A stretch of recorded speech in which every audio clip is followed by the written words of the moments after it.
है जो man made process से ना बने, जो नेचर ने ही आपको गिफ्ट किया हो, नेचर की तरफ से मिला हो। अब इसी चीज़ को हम कहते हैं इन्वेस्टमेंट। तो सिंपल अगर हमें इन्वेस्टमेंट को डिफाइन करना हो या एक्सप्लेन करना हो तो इन्वेस्टमेंट को क्या कहेंगे हम? इन्वेस्टमेंट वो चीज़ होती है जो फाइनल कैपिटल गुड की फॉर्म में आता है। चैप्टर में हम थोड़ा थोड़ा देखेंगे, एक तो जीडीपी देखेंगे, फिर जीएनपी देखेंगे, जीएनपी क्या होता है, फिर जीडीपी की कैलकुलेशंस के लिए हम देखेंगे जीडीपी की कुछ टाइप्स होती हैं जैसे नॉमिनल, फिर रियल, फिर इसी तरह इसकी मेथड ऑफ कैलकुलेशन देखेंगे। सिर्फ एक मेथड पढ़ेंगे, पढ़ना बिल्कुल ज़रूरी नहीं है, कंसेप्ट हमारे लिए ज़रूरी है कि वो कंसेप्ट के बेसिस पे मेंस आंसर लिखेंगे। और अगर प्रीलिम्स में इन्होंने कभी हमें सदमा देना हुआ तो सदमे से रिकवर हो जाएंगे जल्दी, वरना सदमा तो इनका बहुत बड़ा सदमा होता है। फिर मेथड्स पढ़ेंगे, फिर पढ़ेंगे हम फैक्टर कॉस्ट क्या होता है, बेस प्राइस क्या होता है और मार्केट प्राइस क्या होती है, ये तीन पढ़ेंगे। जीएनपी पढ़ा, फिर जीवीएससी के साथ पढ़ लेंगे। इन दो में क्या डिफरेंस है रियल और फाइनेंशियल में? यूपीएससी ने पिछले सारी प्रीलिम्स में क्वेश्चन पूछा था, पर थोड़ा कंसेप्ट आपको पता हो तो आसानी हो जाएगी समझने में कुछ कंसेप्ट। ठीक है, लैंड वो है जो मैन मेड प्रोसेस से ना बने, जो नेचर ने ही आपको गिफ्ट किया हो, नेचर की तरफ से मिला हो। इसमें लैंड भी है, वाटर भी है, बाकी जो भी रिसोर्सेज है वो सब इसमें इंक्लूडेड होंगे। उसके बाद लेबर, ह्यूमन लेबर, जिसमें ये मेंटल भी हो सकता है और फिजिकल भी हो सकता है।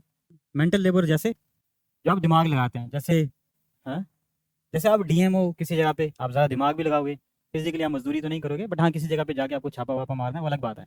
बट आपका मेंटल लेबर भी होगा, फिजिकल लेबर भी होगा।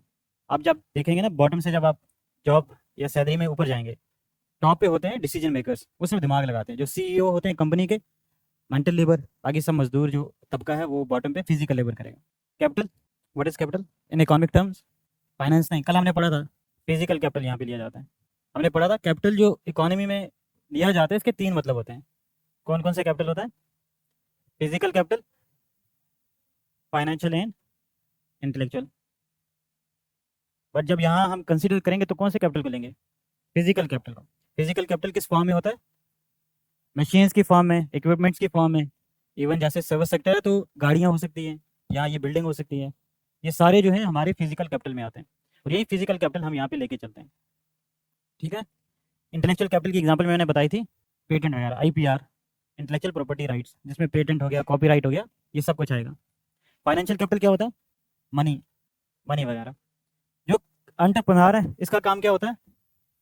ये रिस्क लेने वाला है, ये रिस्क टेक करेगा, उसके बाद नया बिजनेस सेंटर बनाएगा और इन तीन फैक्टर्स को कंट्रोल करेगा या मैनेज करेगा। लेबर को कितनी सैलरी देनी है सबको यही देखेगा, कौन सा नेचुरल रिसोर्स लेना है, किस तरह का काम करना है, लेबर डिसाइड नहीं करता है। ठीक है, लेबर डिसाइड नहीं करेगा, it is the entrepreneur who decides. Entrepreneur को अगर ये लगता है मुझे सेमीकंडक्टर की फैक्ट्री डालनी चाहिए तो वो डालेगा। अब उसको कोई मजदूर आके कहता है कि सेमीकंडक्टर की जगह आप कोई और कंडक्टर बना लो, तो वो नहीं बनाएगा, क्योंकि रिस्क लेने वाला जो है वही बिजनेस को मैनेज करने वाला होता है। इसके बदले में अब ये बनाएगा आगे आउटपुट। आउटपुट जो एंटरप्राइज बनाती है किस फॉर्म में होता है वो? या तो गुड्स की फॉर्म में होगा या तो सर्विसेज की फॉर्म में होगा, है ना। अब आउटपुट का हमने पढ़ा था, दो तरह के आउटपुट ब्रॉडली हमें मिलते हैं। एक ऐसा आउटपुट बनाएगा जो बाद में फिर से यूज़ होगा, इंटरमीडिएट, या तो होगा फाइनल। अब फाइनल में भी हमने देखा था दो तरह के होते हैं, पहले कंजम्पशन और दूसरा कैपिटल। कंजम्पशन गुड्स कौन सी होती है? जो लास्ट पे कंज्यूमर कंज्यूम करेगा, क्योंकि हर बिजनेस का पर्पस क्या है? आप लोगों को सर्विस प्रोवाइड करो या कोई मटेरियल प्रोवाइड करो और बदले में प्रॉफिट या पैसा ले लो, यही पर्पस होता है एंटरप्राइज का। अब जैसे इसने कंजम्पशन के लिए बनाया, कंज्यूम कौन करेगा? कंज्यूमर, बदले में इनको पैसा मिल जाएगा तो पूरा साइकिल इनका कंप्लीट हो जाएगा। फिर दूसरे आते हैं कैपिटल गुड्स। कैपिटल गुड्स कौन सी होती है? हाँ, जो ये फर्दर यूज होंगी या इन्वेस्ट होंगी इकोनॉमिक एक्टिविटी में, ये इकोनॉमिक एक्टिविटी में पार्टिसिपेट करेंगी आगे जाके। और कंजम्पशन गुड की हमने दो तीन टाइप्स देखी थी। एक तो अगर सर्विस है तो सर्विस ही होगा। गुड्स में हमने देखा था दो तरह, ड्यूरेबल्स एंड नॉन ड्यूरेबल्स। क्या क्राइटेरिया रखा हमने ड्यूरेबल नॉन ड्यूरेबल का? 3 years का क्राइटेरिया। इसीलिए जो कैपिटल है, कैपिटल को हम एक और चीज़ कहते हैं इकोनॉमी में, इस वाले कैपिटल को याद है कुछ? GCF, cross capital formation. इसका दूसरा नाम है इन्वेस्टमेंट। इसी चीज़ को हम इन्वेस्टमेंट कहते हैं। तो जब हम देखेंगे इकोनॉमी में इन्वेस्टमेंट क्या होती है, तो सिंपल टर्म्स में हम कहेंगे investment is nothing but the capital which is the final output of an enterprise. और आगे इसको कहाँ यूज करना है? फिर से इकोनॉमिक एक्टिविटी में। ठीक है, अब यहाँ से कोई कैपिटल प्रोड्यूस किया हमने, फॉर एग्जाम्पल कोई एक एग्जाम्पल जो मैंने कल बताई थी, जैसे ट्रैक्टर की शायद हमने एग्जाम्पल ली थी। ट्रैक्टर एक फाइनल आउटपुट है, किसी कंपनी ने बनाया, महिंद्रा हो या टाटा ने बनाया कोई ट्रैक्टर। इस ट्रैक्टर को अब हम यूज करेंगे इन दी इनपुट ऑफ एग्रीकल्चर सेक्टर। अब एग्रीकल्चर सेक्टर में यूज होने की वजह से इस ट्रैक्टर की ये फिर से वापस इकोनॉमिक एक्टिविटी में पार्टिसिपेट कर रहा है, इकोनॉमिक एक्टिविटी में पार्टिसिपेट करेगा और प्रोडक्शन करेगा। ठीक है, तो ये जो ट्रैक्टर है ये हमारा कैपिटल गुड है, जो कि आउटपुट है किसी पर्टिकुलर एंटरप्राइज का, जो हमने कल पढ़ा था। अब इसी चीज़ को हम कहते हैं इन्वेस्टमेंट। तो सिंपल अगर हमें इन्वेस्टमेंट को डिफाइन करना हो या एक्सप्लेन करना, तो इन्वेस्टमेंट को क्या कहेंगे हम? इन्वेस्टमेंट वो चीज़ होती है जो फाइनल कैपिटल गुड की फॉर्म में आता है। ठीक है, ये हमेशा गुड की फॉर्म में आएगा। अब इसमें एक और हमने कल टर्म एक पढ़ी थी, अगर आपको याद हो। उससे पहले हम यहाँ पे हमने पढ़ा था लैंड के बदले में रेंट, लेबर का बदले में लेके जाएगा, काम करेगा तो वेज लेके जाएगा, कैपिटल इंटरेस्ट को लेके जाएगा, और एंटरप्रेन्योर सब कुछ लेके जाएगा, जिसका हम बोलेंगे प्रॉफिट। और लॉस कौन लेके जाएगा? एंटरप्रेन्योर ही। जो रिस्क लेगा वही प्रॉफिट लेगा, वही लॉस भी लेगा। इसके बाद हमने पढ़ा था, दो टर्म्स पढ़ी थी हमने। एक तो आ गया हमारा जीसीएफ, ग्रॉस कैपिटल फॉर्मेशन, और दूसरा हमने पढ़ा था GFCF, gross fixed capital formation. और ये था हमारा ग्रॉस कैपिटल फॉर्मेशन। इन दो की हमने डिफरेंस भी पढ़ी थी। वो डिफरेंस क्या थी इन दोनों की? हालांकि हम दोनों चीज़ों के इन्वेस्टमेंट ही कहते हैं, ठीक है। ब्रॉडली जब हम इन्वेस्टमेंट की डेफिनेशन लेंगे या मीनिंग लेंगे तो जीसीएफ होगा। और जब हम इकोनॉमिक कैलकुलेशंस में लेंगे, जैसे जीडीपी में हमें कैलकुलेशन करनी है या किसी और चीज़ में कैलकुलेट करना है, तब हम इन्वेस्टमेंट की डेफिनेशन लेते हैं जीएफसीएफ। अब इनकी डिफरेंस क्या होती है? कल मैंने बताया था, हाउस होल्ड के पास जो पैसा आया, अब उसको कुछ एक्सपेंडिचर पे लगाएंगे, जो सैलरी आ रही है या जो उन्होंने पैसा कमाया हाउस होल्ड में, मतलब किसी के घर में जो भी पैसा है, आप लोगों के पास पैसा आया, you will either use and spend. Expenditure होगा आपका कोई, स्पेंड करने के बाद जो बचेगा उसको हम बोलते हैं सेविंग्स। अब हाउस होल्ड की जो सेविंग्स है ये कहाँ जाती है? हमने कल पढ़ा था, तीन ऐसे एस्पेक्ट्स हैं या तीन जगह जहाँ पे जाता है ये पैसा। पहला, फाइनेंशियल इंस्ट्रूमेंट्स में लगा देते हैं।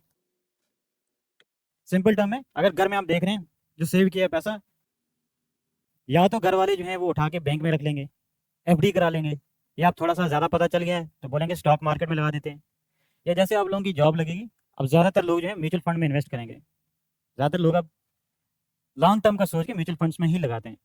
स्मॉल कैप, मिड कैप, आपने जिन्होंने कैपिटल मार्केट पढ़ ली उनको थोड़ा सा आइडिया होगा म्यूचुअल फंड्स का, जान लेना। उसको तो वैसे भी पता होना चाहिए, यूपीएससी बाहर में पता होना चाहिए, फाइनेंशियल एजुकेशन के बारे में पहले पता होना चाहिए, सर्वाइवल के लिए बहुत ज़रूरी है। खैर, अब ज़्यादातर लोग लगाएंगे म्यूचुअल फंड्स में, या किसी कंपनी के कुछ शेयर्स खरीद लेंगे, टाटा हो गया, रिलायंस हो गया, या किसी और का स्टॉक मार्केट पे पैसा लगाया, क्रिप्टो करेंसीज में लगाया। ये जो इन डिफरेंट इंस्ट्रूमेंट्स में पैसा लगाना है, इंक्लूडिंग बैंक, एफडी हो चाहे सेविंग अकाउंट हो, इस सारे इंस्ट्रूमेंट्स को या इस सारी सेविंग को हम क्या कहते हैं? Financial instruments, financial saving. तो ये फाइनेंशियल सेक्टर में लगाए। अगर इसके अलावा कोई पैसा हमारे पास बचा है रिटायरमेंट पे, मैंने बताया था इंडिया में ज़्यादातर जो सैलरीड एम्प्लॉयज़ हैं उनके पास जब लमसम अमाउंट आता है तो कहते हैं कोई बिल्डिंग लगा देते हैं, किसी बिल्डिंग को क्रिएट करते हैं, या अपने बेटे के लिए घर बना के उसको रेंट पे चढ़ाते हैं। सिंपल जो कॉमन आपको लोगों की साइकोलॉजी में मिलेगा। तो एक तो आगे या तो बैंक में रखेंगे एफडी करके, और एफडी ज़्यादा आप देखोगे आम जो घरों में या अक्सर घरों में बेटी की शादी के लिए की होता है ज़्यादा। ऑलरेडी उसका एफडी चल रहा है, पैसा जा रहा है उसमें कि हाँ बेटी की शादी पे इतना पैसा लगेगा, तो पहली से वो प्लानिंग चल रही होती है। पैसा एक तो जा रहा है एफडी की फॉर्म में, दूसरा पैसा जा रहा है किसी बिल्डिंग की फॉर्म में या किसी कैपिटल की इन्वेस्टमेंट की फॉर्म में, दुकान डालना हो चाहे मार्ट डालना हो या किसी ऐसी चीज़ में। तीसरा होता है थोड़ा लोगों को दिखाना है तो होर्डिंग करते हैं, गोल्ड होगा, ज्वेलरी होगी, ऐसी चीज़ों में लगाएंगे। तो पहले एक तो हमने देखा फाइनेंशियल इंस्ट्रूमेंट, जिसमें आ जाएगा आपका एफडी, फिक्स डिपॉजिट, या म्यूचुअल फंड, या शेयर्स या बॉन्ड्स, ऐसी चीज़ों में।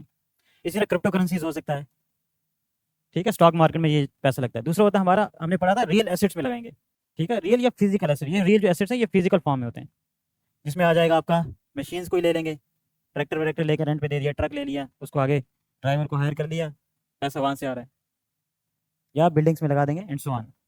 तो यहाँ पे एक फिजिकल एलिमेंट है, यहाँ पे ये टेंजिबल है। और तीसरा है होर्डिंग, होर्ड करेंगे। होर्डिंग किस फॉर्म में करते हैं? या तो कुछ ज्वेलरी ले लेंगे, गोल्ड लेंगे, या ऐसी कोई चीज़ें ले लेंगे, ठीक है। अब हमने एक इसमें चीज़ पढ़ी थी, ये तीन तरह में से जो हमारी इन्वेस्टमेंट है, इसमें सिर्फ एक इन्वेस्टमेंट है जिसको हम इकोनॉमिक टर्म्स में इन्वेस्टमेंट कहते हैं, from economic point of view. और वो कौन सा होता है? सिर्फ हमारा real assets. In real assets को ही हम इन्वेस्टमेंट कहेंगे। जब भी हम जीडीपी को कैलकुलेट करेंगे, किसी के घर में कितना गोल्ड है, that will not be counted in the GDP, ठीक है। क्यों? क्योंकि प्रोडक्शन नहीं है। जब हम जीडीपी काउंट करेंगे, पढ़ेंगे, तो उसमें हम पढ़ेंगे कि प्रोडक्शन हमारे लिए ज़्यादा ज़रूरी होती है। फाइनेंशियल इंस्ट्रूमेंट में प्रोडक्शन नहीं है, सिर्फ ट्रांसफर होती है ओनरशिप की।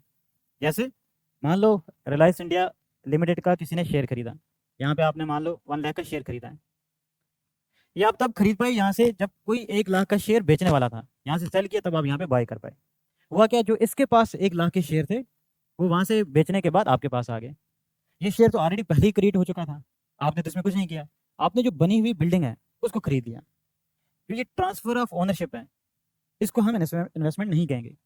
जैसे मैंने बताया था, आपके पास पैसा आया, आपने बनी हुई बिल्डिंग को खरीद लिया, दिस इज नॉट इन्वेस्टमेंट।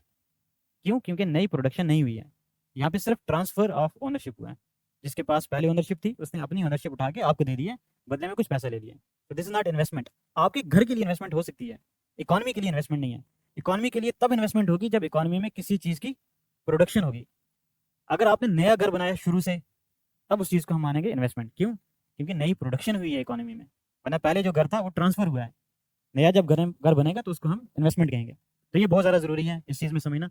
अब इसी को हमने कल देखा था, जो हमारा GCF है, ये बराबर होता है gross fix capital formation plus valuables plus change in inventory stock. ये पढ़ा था, इतना इंपॉर्टेंट नहीं है। वैल्यूएबल्स का मैंने बता दिया आपको, गोल्ड वगैरह जो होर्डिंग की फॉर्म में आता है। GFCF क्या है यहाँ पे देखें। अब यहाँ पे हमने देखा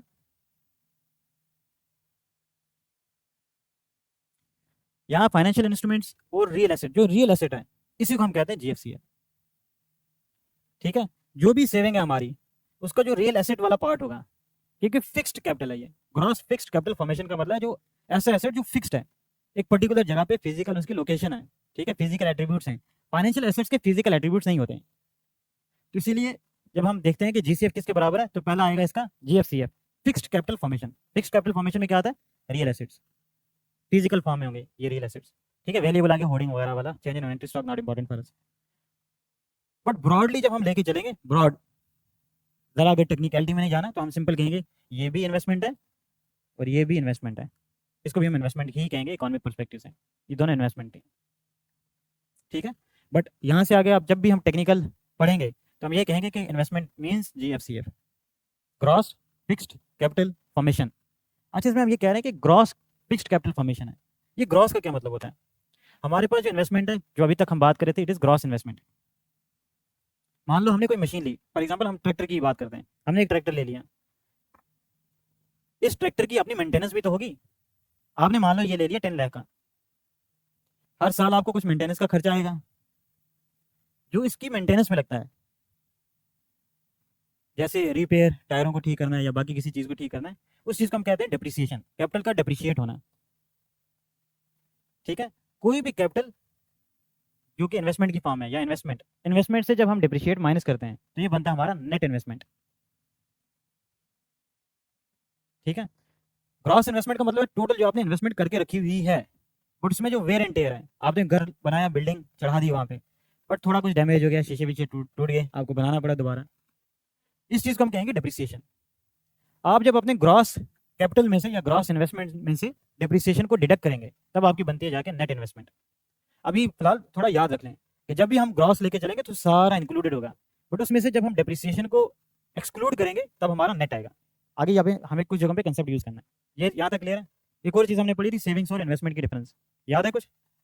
मैंने बताया था हमारी जो GDP है C+I+G+X इस फॉर्म में हम लेते हैं, और ये बराबर होता है जो पूरे इकोनॉमी में जितनी भी एक्टिविटी होगी, या तो उससे आने वाला पैसा जाएगा कंजम्पशन में, आप पैसा कंज्यूम करेंगे, एक्सपेंडिचर होगा आपका, या तो आप सेव करेंगे और जो बच गया गवर्नमेंट उसका आगे टैक्स लेके चली जाएगी। और अगर आप देखेंगे, हमने बात भी की है, फिस्कल पॉलिसी में हम अच्छे से पढ़ेंगे इस चीज़ को भी। इंडिया का टैक्स रेट जो है ना काफ़ी हाई है, काफ़ी ज़्यादा है, 5% के आसपास लोग, 4 से 5% के बीच में ही लोग टैक्स पे करते हैं। टैक्स पे ना करने की वजह है पुअर क्वालिटी ऑफ सर्विसेज। यहाँ से आप जाओगे आगे तक, अगर आप बैठ गए हो इसमें ई-रिक्शा में, ऐसे झटके लगते हैं इसमें कि रोड की ये हालत है। इतना ज़्यादा टैक्स लेने के बाद अगर आपको ऐसी सर्विसेज मिलेंगी तो लोग टैक्स नहीं पे करेंगे। स्कैंडिनेवियन कंट्रीज़ में टॉप है, सबसे ज़्यादा टैक्स लेने वाली वही कंट्रीज़ हैं। 35% तो वहाँ पे एवरेज टैक्स होता है सैलरीड एम्प्लॉइज़ के लिए, बट वहाँ पे सर्विसेज बहुत ज़्यादा मिलती हैं। एजुकेशन फ्री है, टॉप क्लास एजुकेशन। फिनलैंड में चले जाओ, वहाँ की स्कूलिंग को कोई कंट्री बीट नहीं कर सकती है, हर बार एजुकेशन में टॉप पे आती है स्कूलिंग के लिए, स्कूलिंग का इंफ्रास्ट्रक्चर हो या बाकी चीज़ों में हो, क्योंकि वहाँ पे जो टैक्स लिया उसके बदले में सर्विसेज प्रोवाइड करते हैं। यहाँ पे टैक्स लेते हैं, पॉलिटिशियन खा जाते। कल मैंने तरीका बताया था, ब्रिज बनेगा सुबह तक होगा नहीं। जैसे एक बड़ा मशहूर एक जो क्या कहते हैं, वो बैठा था प्लेन में, उसको वहाँ पे किसी दूसरी कंट्री का कोई पॉलिटिशियन मिला, तो इसने इसको इनवाइट किया कि तुम वहाँ पे आ रहे हो मेरी कंट्री में, तो मेरे घर में आप रुक जाना थोड़े दिन। ये वहाँ पे जाके देखा, उसने देखा घर वर इतनी गाड़ियाँ हैं। इसका यार क्या कमाल का तुमने पैसा बनाया हुआ है, कुछ राज हमें भी बता दो। आ जाओ। उसको लेके गए एक जगह पे, कहा ये ब्रिज दिख रहा है, कहा हाँ। कहा इसका आधा पैसा आ गया हमें, और इसी से आधा थोड़ा मेरा बना है। ठीक है समझ गया। ये कुछ दिन बाद ये वापस आया, अब आके इसने इंडिया का जो पॉलिटिशियन है इसका देखा घर और बड़ा है, गाड़ियाँ और ज़्यादा हैं। इसका भाई तुम्हारा क्या राज है, इसका आ जाओ। लेके गए एक जगह पे, ये ब्रिज दिख रहा है, कहा नहीं। पूरा गया, पूरा पैसा जेब में है, तुमने तो बना के आधा निकाला था। यार आपने, मैंने बताया था ना बिहार में ऐसे ही 3-4 इंसिडेंट्स हो चुके हैं जो हमने अभी पिछले साल ही पढ़े थे। ब्रिज बना रात को, सुबह पूरा लोहा उठा के लेके चले गए, लोहे का ब्रिज था, 2-2.5 करोड़ का ब्रिज था। 2.5 करोड़ रात को एक चोर है, सारे नट बोल्ट निकाल के सारा लोहा उठा के बेच के आ गए। अब मिले नहीं तब से। एक बार क्या हुआ, तकरीबन 1700 kg का कोकेन पुलिस स्टेशन में जमा हुआ है। 1000 kg, एक किलो 20-30 लाख के आसपास डिफरेंट जगहों पे अलग अलग रेट पे बिकता है। अब 2 किलो तो आप देख लो ना कितने करोड़ों में चला जाएगा, ये तो 100 करोड़ के आसपास हो जाएगा। एक पुलिस स्टेशन में फॉरेंसिक्स वाले आए, उन्होंने कहा अब आप हमें, या नारकोटिक्स वाले, उन्होंने कहा अब आप जितना भी स्टॉक है हम लेके जाएंगे, इसको डिस्ट्रॉय करना है। उन्होंने कहा हमारे पास तो नहीं बचा है, कहा रिकॉर्ड में तो है 1700, कहा चूहे खा गए। 1700 किलो का कोकेन चूहे खा गए। यार पुलिस से ही गायब हो गया, कौन सा चूहा है वो। तो ये हाल है यहाँ पे। तो ये आप टैक्स का जो भी हमारा पैसा आएगा जीडीपी में, उसका कुछ हिस्सा जाएगा टैक्स में, कुछ घर में सेविंग्स की फॉर्म में आएगा। ये इकॉनमी में सेविंग्स होगा और कुछ इकॉनमी में कंजम्पशन होती है। फिर हमने इसको सॉल्व करके देखा था, लास्ट में हमने ये समझा था जो इन्वेस्टमेंट है ये बराबर होगी सेविंग प्लस आगे जो भी है टी माइनस जी प्लस एम माइनस एक्स। अब इसमें हमने एक चीज़ समझी थी, इस चीज़ का मतलब है गवर्नमेंट, गवर्नमेंट का होना। इससे पहले थोड़ा अगर रिकैप करें, हमने पढ़ा था 3 तरह की इकॉनमीज होती हैं, कैपिटलिस्टिक इकॉनमी, इकोनॉमिक सिस्टम, दूसरा सोशलिस्टिक, तीसरा मिक्स्ड इकॉनमी। मिक्स्ड इकॉनमी में हमने पढ़ा था 4 सेक्टर्स होते हैं, household sector, private sector, फिर government sector and then external sector. ये 4 sector, household, private, government, external. अब ये 2 सेक्टर देखें, ये है government sector. Export minus import तब होता है जब बाहर कंट्रीज होंगी जिनमें आप एक्सपोर्ट करेंगे और वहां से कुछ इंपोर्ट कराएंगे। इसको भी अगर हटा दें, इसको भी हटा दें, गवर्नमेंट को भी हटा दें, एक्सटर्नल सेक्टर को भी हटा दें, जब ये दोनों नहीं होंगे, ये भी जीरो ये भी जीरो, तब इन्वेस्टमेंट बराबर होती है जाके सेविंग से। तो इन्वेस्टमेंट कब सेविंग के बराबर होगी, जब ना गवर्नमेंट सेक्टर है टैक्स लेने वाला, ना ही एक्सपोर्ट इंपोर्ट हो रहा है, ठीक है, तब ये बराबर होगा, वरना ये दोनों जो टर्म्स हैं ये डिफरेंट रहेंगी। और एक और चीज़ मैंने बताई थी इसी में, सेविंग्स जो है अक्सर आप देखो कि savings is greater than investment. इसकी क्या वजह है, क्योंकि सेविंग्स में फाइनेंशियल इंस्ट्रूमेंट भी आते हैं, होर्डिंग भी आती है। अगर आपकी इकोनॉमी में इन्वेस्टमेंट थोड़ी कम है, सेविंग्स थोड़ी ज़्यादा है, इसका मतलब कुछ पैसा जो सेविंग्स का हो रहा है, जो हाउस होल्ड सेव करते हैं, वो कुछ छुपा के भी रखते हैं, कुछ बिस्तर में डाल के रखते हैं कैश, सो दैट अच्छे से नींद आए। तो वो होर्डिंग वाला पैसा जो इन्वेस्टमेंट नहीं बनता है, वो अनप्रोडक्टिव एसेट रह जाता है, ठीक है। अगर हम चाहते हैं कि हमारी इकोनॉमी लॉन्ग टर्म में ग्रो करे, तो हमें क्या चाहिए, वहाँ पे हमारी इन्वेस्टमेंट अच्छी खासी होनी चाहिए। कल ही हमने डिस्कस किया था हमारी इन्वेस्टमेंट कितनी है अभी इकोनॉमी में, याद है कुछ परसेंटेज वाइज मैंने बताया था ना, 30% के आसपास हमारी इन्वेस्टमेंट, 30%। इसका मतलब ये है, जो हमने, अगर एग्जांपल आपको याद हो, यहाँ पे जो हमने फाइनल आउटपुट प्रोड्यूस किया है, इसका जो कंजम्पशन पे हमारा पैसा जा रहा है, जितना भी हमने प्रोड्यूस किया, 700 यूनिट हम कंज्यूम कर लेते हैं, या 70% कंज्यूम कर लेते हैं, और 30% हम यहाँ पे कैपिटल में बनाते हैं। मान लो हमने एक साल प्रोड्यूस किया 1 लाख करोड़ की जीडीपी, 1 लाख करोड़ की हमारी total goods and services produce हुई हैं हमारी इकोनॉमी में, 1 लाख करोड़। इसका मतलब 70,000 करोड़ हम खा जाएंगे, और 30,000 करोड़ हम इन्वेस्ट करेंगे वापस इकोनॉमी में। और चाइना क्या करेगा, 1 लाख करोड़ की प्रोडक्शन हुई, कितना मैंने बताया था इन्वेस्टमेंट वहाँ का, 40%। तो 60,000 करोड़ का वो खाएंगे, 40,000 करोड़ का वो इन्वेस्ट करेंगे। वो 40,000 का करेंगे, हम 30,000 का करेंगे, तो उनकी इन्वेस्टमेंट ज़्यादा है, इसलिए लॉन्ग टर्म ग्रोथ उनकी ज़्यादा रहती है। हमारी इन्वेस्टमेंट क्यों कम है, इसकी वजह एक है, जब हम ब्रिटिशर से आज़ाद हुए थे, तब जितना भी हमारी जीडीपी, जो भी हमारी जीडीपी रही है, इसका हमारा 70%, सॉरी 95% हम कंज्यूम करते थे, और सिर्फ 5% हमारी इन्वेस्टमेंट थी, सिर्फ 5%। और 5% को हमने इंक्रीज करके कहाँ तक लाया, 30% तक। पहले क्योंकि हम सेल्फ सफिशिएंट नहीं थे, हमारी इकोनॉमी इतनी अच्छे से काम नहीं कर रही थी, तो जितना भी हमें बनाना पड़ता था, पॉपुलेशन हमारी अच्छी खासी थी, पॉपुलेशन का आपको पता है, हर एक साल में हम एक ऑस्ट्रेलिया तैयार करते हैं। ऑस्ट्रेलिया की जितनी टोटल पॉपुलेशन है इतनी इंडिया में एक साल में आती है। तो पॉपुलेशन होने की वजह से हमारी कंजम्पशन अच्छी खासी रही है। और इंडिया की एडवांटेज भी बहुत ज़्यादा है इस बात में कि we are a consumption driven economy. वो क्या होता है वो पढ़ेंगे, यहाँ तक क्लियर है ना। तो सेविंग्स का हम ये चाहेंगे कि अगर सेविंग्स हमारी इंक्रीज हो रही है तो प्रोपोर्शनेटली इन्वेस्टमेंट भी इंक्रीज होनी चाहिए, क्योंकि अगर इन्वेस्टमेंट अच्छी है तो लॉन्ग टर्म जो इकोनॉमिक ग्रोथ है ये भी अच्छी होगी ही होगी। ऐसा हमारा अप्रोक्सीमेशन, ऐसा देखा गया। जब भी इन्वेस्टमेंट होगी कैपिटल गुड्स बनेंगे, प्राइवेट सेक्टर अच्छा काम करेगा, प्राइवेट सेक्टर काम करेगा तो कॉम्पिटिटिवनेस बढ़ती है, लोग कंज्यूम करते हैं, इकोनॉमिक एक्टिविटी थ्रिफ्ट होती है। यहाँ तक हमने कल पढ़ लिया था। यहाँ तक कोई डाउट, कोई आपत्ति? आगे बढ़ें तो आज स्टार्ट करते हैं जीडीपी से। जीडीपी मैंने कल भी बताया था, थोड़ा कैवियाट है। सबसे इकोनॉमी में डिफिकल्ट जो आपको चैप्टर लगेगा यही लगेगा, तो थोड़ा स्लो ही पढ़ेंगे सो दैट आपको कंसेप्ट टेक्निकलिटी समझ आ जाए। लिख लो ग्रॉस डोमेस्टिक प्रोडक्ट। हम पढ़ें पहले चैप्टर नेशनल इनकम अकाउंटिंग।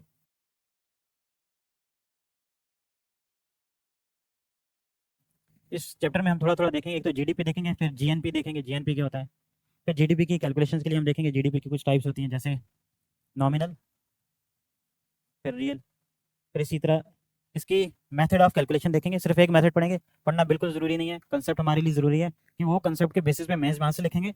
और अगर प्रीलिम्स में इन्होंने कभी हमें सदमा देना हुआ तो सदमे से रिकवर हो जाएंगे जल्दी, वरना सदमा तो इनका बहुत बड़ा सदमा होता है। एक हम पढ़ेंगे, 3 मेथड होते हैं, अभी नहीं लिखते इसको, आराम से पढ़ेंगे। फिर मेथड्स पढ़ेंगे, फिर पढ़ेंगे हम फैक्टर कॉस्ट क्या होता है, बेस प्राइस क्या होता है, और मार्केट प्राइस क्या होती है। ये 3 पढ़ेंगे। जीएन भी पढ़ा, फिर जीवीएसी के साथ पढ़ लेंगे। ब्रॉडली तो हमें यही है। फिर इसके बाद पीपीपी भी हमारा, पीपीपी जीडीपी, एक्सचेंज रेट हम एक्सटर्नल सेक्टर में पढ़ लेंगे। थोड़ी सी टेक्निकलिटी आएंगी इसमें, और अगर ये समझ आ गया ना फिर बाकी तो बहुत बेसिक है। थोड़ा याद करो, थोड़ा पढ़ लो, थोड़ा रट्टा मार लो, फिर बाकी वैसे ही है। इसमें बड़े थोड़े डाउट रहते हैं, और प्रीलिम्स में भी काफ़ी टेक्निकल जो क्वेश्चन आते हैं अभी इससे आते हैं और फिजिकल पॉलिसी से आते हैं।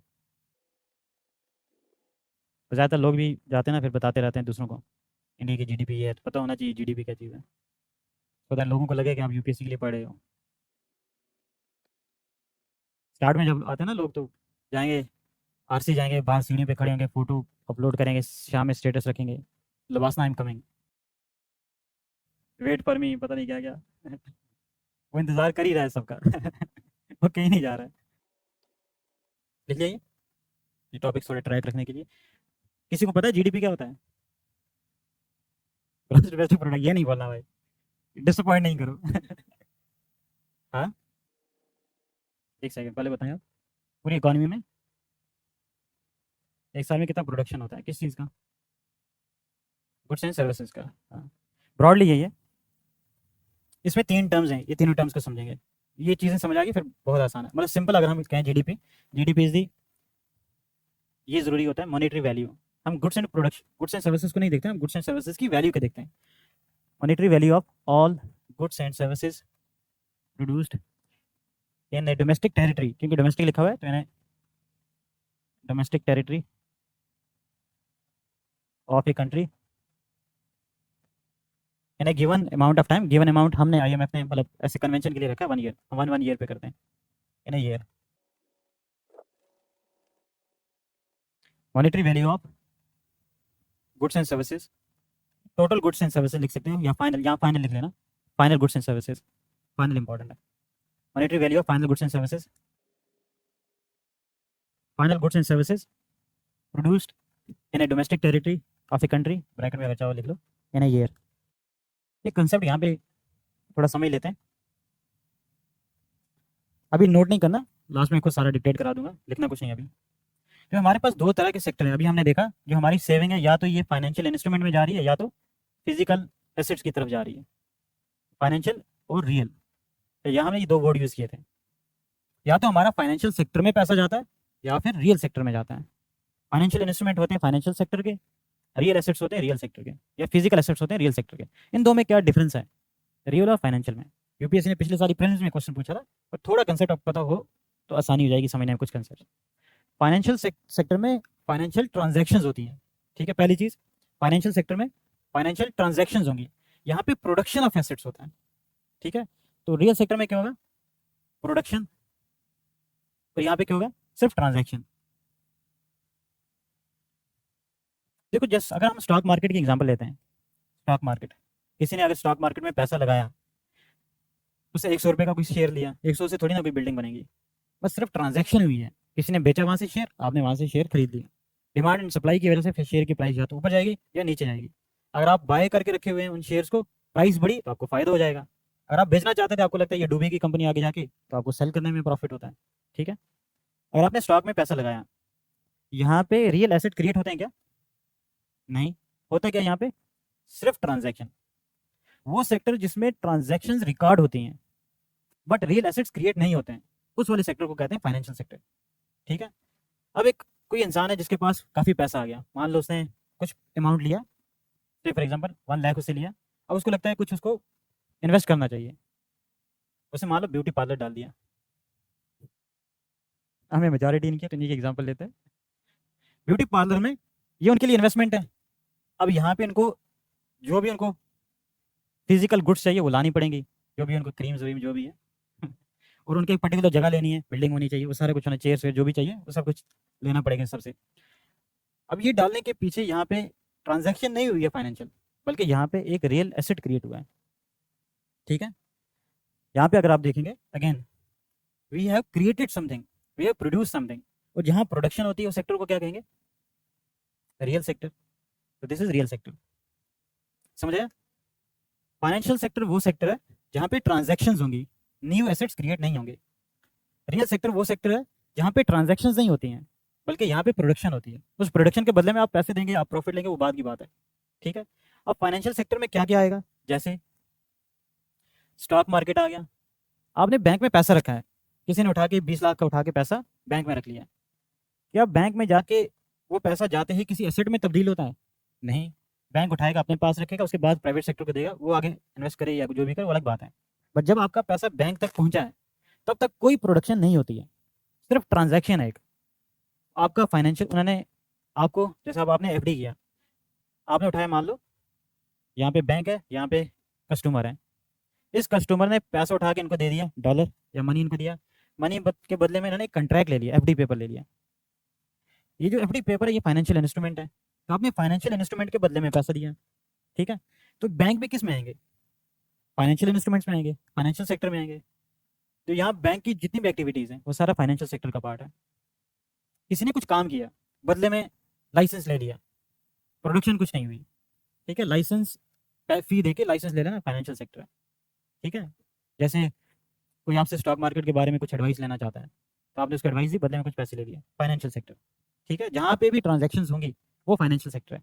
जब प्रोडक्शन होगी किसी नई चीज़ की, जैसे बनवाइए इसका बनना, यहाँ पे यहाँ गुड्स बन नहीं रही हैं बट इंटेंजिबल सर्विसेज बन रही हैं। और सर्विस क्या है? एजुकेशन। आप एजुकेशन लेंगे एग्जाम के रिलेटेड, बट आप ज्ञान लेके जाएंगे यहाँ से, तो आप सर्विस लेके यहाँ से जा रहे हैं। बट यहाँ पे इसको एस्टेब्लिश करने में, यहाँ पे हमें फिजिकल गुड्स चाहिए थी, टेबल बोर्ड वगैरह ये सारी चीज़ें, तो this is also part of which sector? Physical real sector. तो ये रियल सेक्टर का पार्ट है, और रियल सेक्टर में गुड्स भी आएंगी, सर्विसेज भी आएंगी। जो फाइनेंशियल सेक्टर है, सर्विसेज ही होती है उसमें। ठीक है, आप देखेंगे ये सारी सर्विसेज ही हैं वो, बट यहाँ पे प्रोडक्शन नहीं होगी, किसी चीज़ की प्रोडक्शन नहीं होती है। ठीक है, आसानी से कैसे याद रखें? जैसे मैंने बैंक का बताया, यहाँ बैंक था और यहाँ कस्टमर है कोई, कस्टमर ने रुपये यहाँ पे दिया, पैसा दिया, बदले में एफडी पेपर ले लिया या फाइनेंशियल इंस्ट्रूमेंट ले लिया कोई, ये फाइनेंशियल इंस्ट्रूमेंट है। सिमिलरली अगर हम रियल सेक्टर की एग्जांपल लेंगे, रियल सेक्टर में क्या होगा? एक कैपिटल आपने खरीदा किसी फर्म से, एक तरफ से फर्म होगी और दूसरी तरफ से इंडिविजुअल या हाउस होल्ड होगा। इस इंडिविजुअल ने फर्म को पैसा दिया, पैसे के बदले में कुछ इंस्ट्रूमेंट्स लिए या इक्विपमेंट लिए, मशीनरी ली, ये सब लेने के बाद इसको उठा के जाके इन्वेस्ट कर दिया या फिजिकल कैपिटल सेटअप कर लिया। फिजिकल सेटअप अब इसने डाला, जैसे ब्यूटी पार्लर या कोई और चीज़, अब उससे वहाँ से स्टार्ट होगी किसी गुड्स एंड सर्विस का प्रोडक्शन, यहाँ प्रोडक्शन स्टार्ट होगी, तो therefore this will be real sector. समझ आया? यहाँ से कोई इंसान चला गया यूएसए में, यूएसए में उससे पैसे कमाए, पैसे उठा के यहाँ इंडिया में भेजे, कुछ प्रोडक्शन हुई नहीं, कौन से सेक्टर में इंक्लूड करना चाहिए? फाइनेंशियल सेक्टर में, वो भी फाइनेंशियल सेक्टर का पार्ट है। ठीक है, वहाँ से जो पैसा ट्रांसफर हो रहा है उसको बोलते हैं ट्रांसफर पेमेंट, ट्रांसफर पेमेंट। ठीक है, वहाँ से कोई कंट्री ने उसको लगा कि इंडिया वाले हमारी बहुत तारीफ करते रहते हैं, तो उनको कुछ गिफ्ट्स भेजना है, तो उन्होंने गिफ्ट भेजा प्रेसिडेंट के नाम पे, कुछ प्रोडक्शन होगी नहीं, वो गिफ्ट भी किस में आएंगे? Financial sector. हम किसी को चैरिटी दे रहे हैं, कोई हमें चैरिटी दे रहा है, ये सारा फाइनेंशियल सेक्टर का पार्ट है।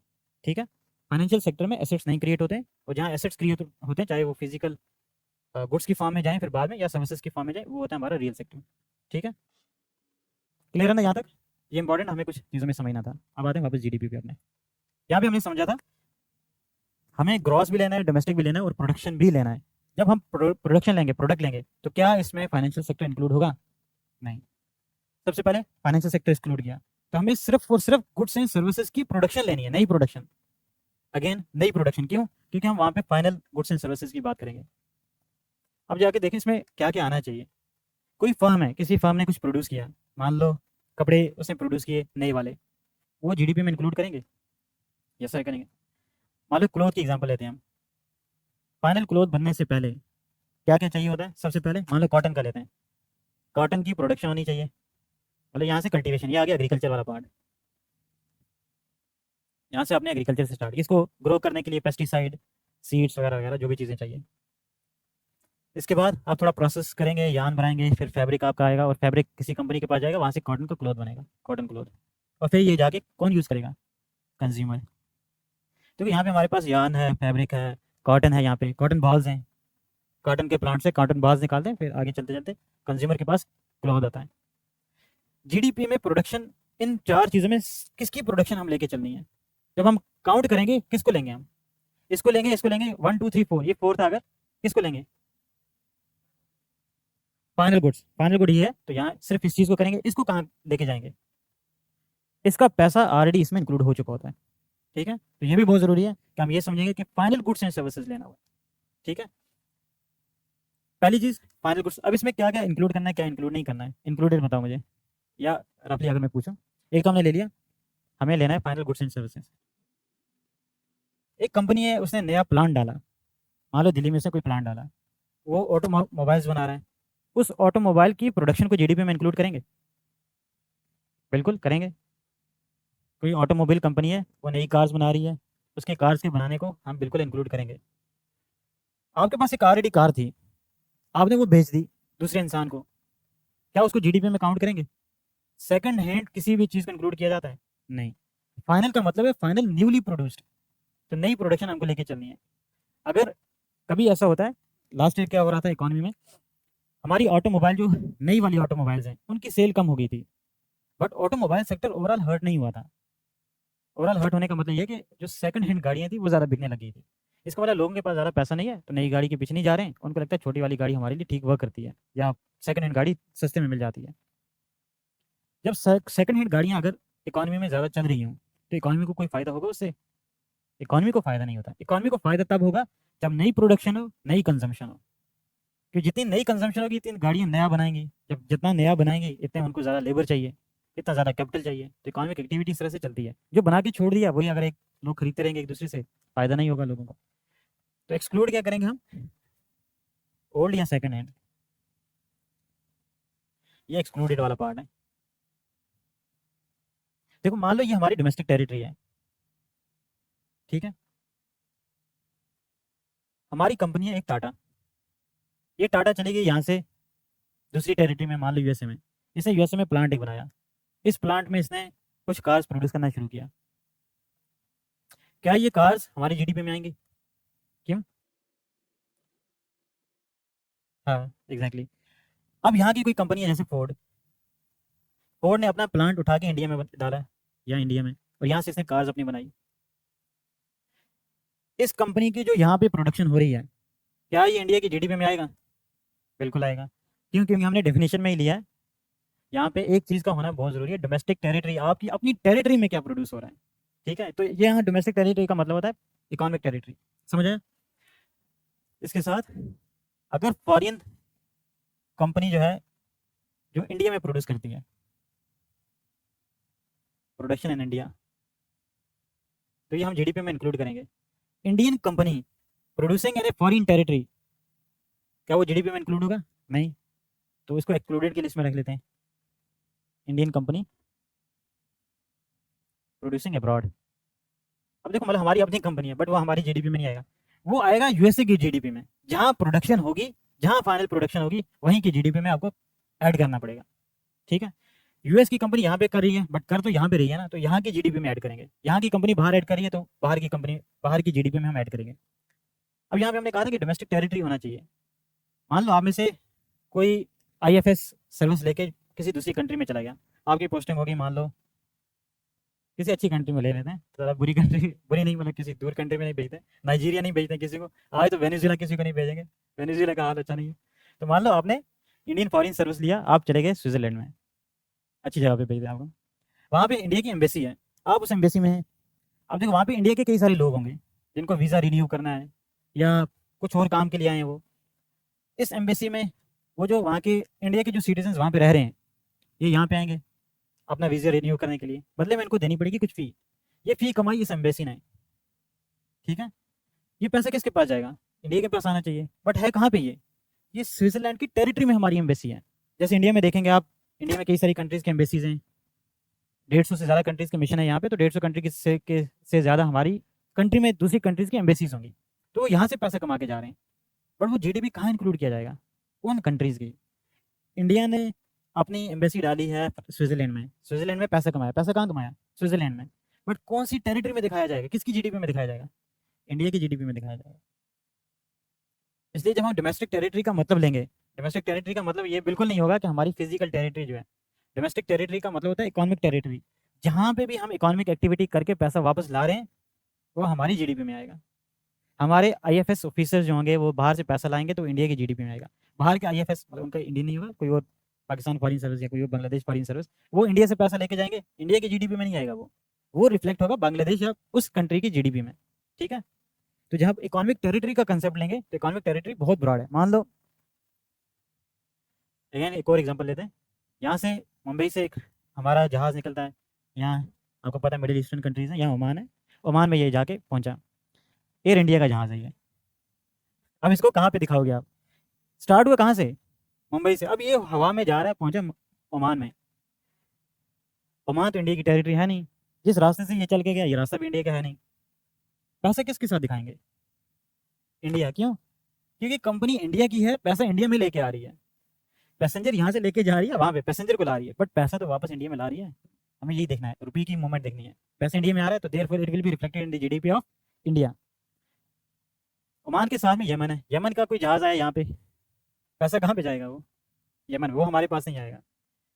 एक और चीज़, बाहर की कोई कंपनी है, मान लो जैसे फोर्ड की एग्जांपल ली थी हमने,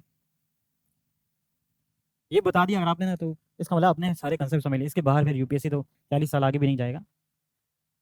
ये फोर्ड की कंपनी यहाँ से पैसा ला के इंडिया में कुछ प्लांट डालना चाहती है, ठीक है। मान लो इसने FDI लाया, फॉरेन डायरेक्ट इन्वेस्टमेंट, नाम सुना होगा ना, पढ़ेंगे हम इसको डिटेल में, टेंशन नहीं लें। फॉरेन डायरेक्ट इन्वेस्टमेंट, इसे FPI होता है, फॉरेन पोर्टफोलियो इन्वेस्टमेंट। जैसे हम यहाँ पे इंडिया के स्टॉक मार्केट में इन्वेस्ट करते हैं, वैसे US वालों के पास भी पैसा है, वो चाहते हैं कि हम इंडिया में भी इन्वेस्ट करें, यहाँ के इंडिया के स्टॉक मार्केट से पैसा लेके जाएं। इंडिया का स्टॉक मार्केट दुनिया के 4th लार्जेस्ट स्टॉक मार्केट अभी, तो अच्छा खासा बूम किया था एक टाइम की वजह से, एक पर्टिकुलर टाइम पे। अब उन्होंने यहाँ पे लाया पैसा, हमारे स्टॉक मार्केट में इन्वेस्ट किया FPI की फॉर्म में, क्या वो हमारी GDP में रिफ्लेक्ट होगा, होगा, क्यों होगा, नहीं होगा तो क्यों नहीं होगा। कैसे मैं रिफ्रेश करके मैं पूछता हूँ क्वेश्चन, US की कोई कंपनी है, ये पैसा लेके आई डॉलर की फॉर्म में इंडिया में, और ये पैसा इसने आके कहाँ इन्वेस्ट किया है, इंडिया में, फॉरेन पोर्टफोलियो इन्वेस्टमेंट की फॉर्म में या FDI की फॉर्म में, क्या ये हमारी GDP में आएगा, ये पैसा इसको ऐड करेंगे हम अपनी GDP में, क्यों नहीं करेंगे। एग्जैक्टली, वेरी गुड, शाबाश, ये फाइनेंशियल इंस्ट्रूमेंट है, हम सिर्फ और सिर्फ रियल प्रोडक्शन देखनी है हमें, ठीक है। इंडिया से पैसा अगर बाहर जा रहा है, क्या उसको हम इंडिया में दिखाएंगे, नहीं, वो भी फाइनेंशियल ट्रांजैक्शन है, बस ट्रांजैक्शन है, ट्रांजैक्शन को हम रिकॉर्ड नहीं करते हैं। बाहर से जैसे US का कोई, इंडिया से कोई इंसान US में गया, US में पैसा कमा के वापस लेके आया, क्या हम अपनी GDP में दिखाएंगे, नहीं, क्यों, क्योंकि प्रोडक्शन कहाँ हुई है, USA में, तो US की GDP में दिखाया जाएगा। इंडिया से जितने भी इंजीनियर USA में गए हैं, हमारे यहाँ से गए हैं सुंदर पिचाई साहब बहुत पैसा कमा रहे हैं वहाँ पे, 500-600 करोड़ का उनका पैकेज है, गूगल के जो CEO हैं अल्फाबेट के, क्या उनके पैसे कमाना हमारी GDP में आता है, नहीं, नहीं आता है। इंडिया में कोई कंपनी है, मान लो फेसबुक का हमारे पास यहाँ पे यूनिट है, फेसबुक के कई सारी ब्रांचेस हैं यहाँ पे, मेटा के हैं, अभी टेस्ला ने खोली, टेस्ला का CEO है इलान मस्क, उसने यहाँ प्लांट डाला, यहाँ पे पैसा कमाया। US के कोई, मान लो US का कोई CEO है जो इस यहाँ पे इंडिया में कंपनी डाल के बैठा हुआ है, यहाँ पे पैसा कमाया इसने, वापस भेज दिया US में, किसकी GDP में रिफ्लेक्ट होगा, US की कंपनी है, इंडिया में डाला था, सीईओ ने पैसा यहाँ से कमाया, वापस यूएस में भेज दिया, किसकी जीडीपी में दिखाएंगे वो? यूएस की जीडीपी में दिखाएंगे? किसकी? किसी में नहीं दिखाएंगे, हवा पे छोड़ देंगे। हाँ एग्जैक्टली, इंडियन टेरिटरी में प्रोडक्शन हुई है तो इसलिए दिखाया जाएगा इंडियन टेरिटरी में, यूएस में नहीं दिखाएंगे। जहाँ प्रोडक्शन वहीं की जीडीपी। ठीक है, जैसे मैंने कहा सुंदर पिचाई वहाँ की कंपनी के सीईओ हैं, वहाँ पे पैसा कमा के इंडिया में भेजें या ना भेजें से फर्क ही नहीं पड़ता है, प्रोडक्शन वहाँ पे हुई है तो इसलिए वहाँ की जीडीपी में आएगा। इसी तरह अगर यूएस को कोई सिटीजन आके यहाँ पे कंपनी डाल के, जो कि बहुत रेयर है कि वो यहाँ पे आके डाले, टैक्स इतना ज़्यादा यहाँ पे, बट उसने अगर वहाँ की अपनी कंपनी या कोई कंपनी उसने यहाँ पे बनाई है, यहाँ पे कंपनी डाल के बैठा हुआ है, यहाँ की कंपनी किसी में सीईओ है, पैसा कमाएगा यहाँ से, भेजेगा अपने घर में, बट जीडीपी किस में आएगा? इंडिया की, क्योंकि प्रोडक्शन इंडिया में हो रही है। तो जहाँ प्रोडक्शन होगी गुड्स की या सर्विसेज की, वहीं के जीडीपी में हम वो कैलकुलेशन ऐड करेंगे, वो प्रोडक्शन को ऐड करेंगे। हाँ, इस डोमेस्टिक टेरिटरी का मतलब होता है पॉलिटिकल टेरिटरी या इकोनॉमिक टेरिटरी। इकोनॉमिक टेरिटरी का मतलब है जहाँ आप इकोनॉमिक एक्टिविटी खुद कर रहे हैं जाके। जैसे एक और एग्जांपल मैं बताता हूँ, ये जो हमने यहाँ पे एग्जांपल देखी थी, देखो यहाँ पे ओएनजीसी, हमारे पास एक कंपनी है ONGC, oil and natural gas company. ये गवर्नमेंट की कंपनी है जो एक्सप्लोर करती है पेट्रोलियम गैस ऐसे रिसोर्सेज को। अब हमें पता चला इंडिया वेनेजुएला में भी जाके तेल निकालने की कोशिश कर रहा है या रिसर्च कर रहा है। हमने लास्ट टाइम एक कंट्री के साथ किया, अगर आप देखेंगे यहाँ पे कमचटका प्लेटू है यूएसए का, सॉरी रशिया का, फिर यहाँ से south east Asia and so on, फिर यहाँ पे इंडिया एंड सो ऑन। यहाँ पे हमारी कंपनी ओएनजीसी जो इंडिया बेस्ड है, ये यहाँ पे रशिया के इस कमचटका प्लेटू में आके यहाँ एक्सप्लोर कर रही है गैस के लिए, गैस एंड क्रूड ऑयल और बाकी चीज़ों के लिए। कंपनी किसकी है? इंडिया की। ओएनजीसी इंडिया की कंपनी है। एक्सप्लोर कहाँ करी है? रशिया की टेरिटरी में। मान लो इसने कुछ वहाँ पे एक्सप्लोर किया, पैसा ला के लाया, किसकी जीडीपी में आएगा? हाँ कहाँ का आएगा? कंपनी किसकी है? इंडिया की। इकोनॉमिक एक्टिविटी बाहर कर रही है। कोई एक एक करके बोलो, मैं सुनना चाहूँगा। इंडिया की कंपनी है, दूसरी की टेरिटरी में जाके एक्सप्लोर करके वहाँ पे माइन करके पैसा वापस लेके आएगी, तो किस कंट्री में दिखाया जाएगा ये? सॉरी, हाँ दूसरी कंट्री में दिखाएंगे, प्रोडक्शन वहाँ हुई ना, अगेन मैं बोल रहा हूँ प्रोडक्शन मैटर करती है यहाँ पे, तो उस कंट्री में दिखाएंगे। बट अगर इंडिया के एक्सक्लूसिव इकोनॉमिक जोन में है, यहाँ पे आपको पता ही है यहाँ पूरा ओशन है, ये एक कंसेप्ट एक पढ़ेंगे ज्योग्राफी में या आईआर में, जिसको हम बोलते हैं EEZ, exclusive economic zone. India से बाहर जाएंगे 250 नॉटिकल माइल तक आपकी हमारी टेरिटोरियल वाटर्स कहते हैं एंड सो ऑन, मतलब ये आप पढ़ेंगे ऑन क्लास में। तो ये हमारा जो एक्सक्लूसिव इकोनॉमिक जोन है, यहाँ से ओएनजीसी आया, यहाँ पे इसने एक्सप्लोर किया। ये कंट्री किसकी है? ये टेरिटरी किसी की नहीं है, बस इंडिया की टेरिटोरियल वाटर है, इंडिया के आसपास है, इंडिया की सेफ्टी के लिए हमने इंडिया को देख रखा हुआ है। यहाँ इसने ओएनजीसी ने एक्सप्लोर किया, यहाँ प्रोडक्शन की। ठीक है, पैसा कहाँ? यहाँ की जो प्रोडक्शन है इंडिया की टेरिटरी में दिखाया जाएगा या किसी और टेरिटरी में दिखाया जाएगा? जीडीपी कहाँ इंक्लूड होगा? इंडिया का, क्योंकि ये जो टेरिटरी है ना, इकोनॉमिक टेरिटरी ऑफ इंडिया ही है ये, तभी इसको बोले exclusive economic zone, economic zone of India है ये। वैसे एम्बेसीज जो हमारी बाहर है वो भी एक तरह से इकोनॉमिक बिल्डिंग्स है हमारी वहाँ पे, बट वो आ रहा है पैसा सारा यहाँ पे। इसलिए हम कभी कभी कहते हैं कि जो एम्बेसीज होते हैं ना, they are the foreign territories in the domestic territory.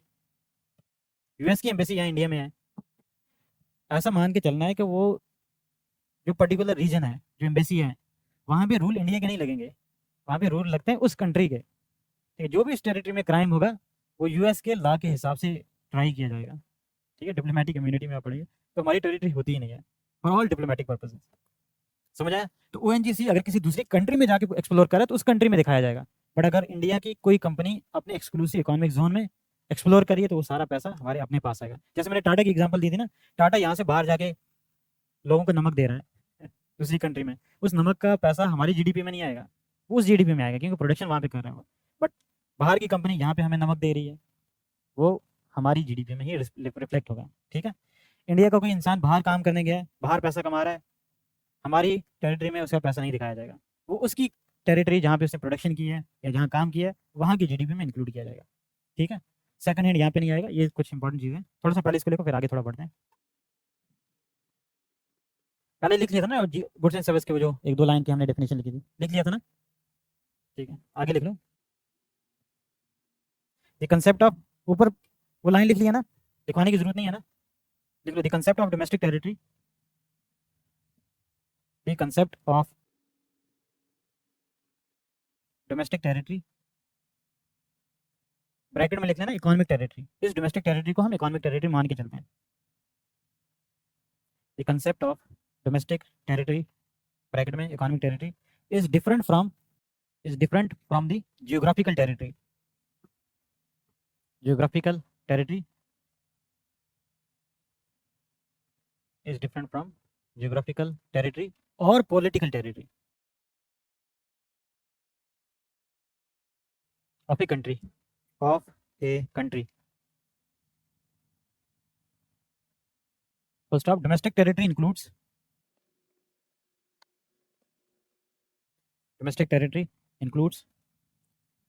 पहला point 1 political frontiers of the country. Political includes the following. Number 1, political frontiers of the country, including its territorial waters,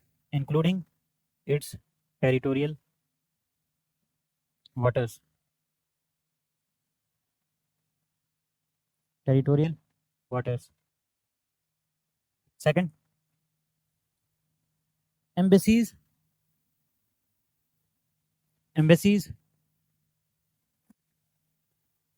consulates, and military establishment, consulates, and military establishments of the country, located in other countries,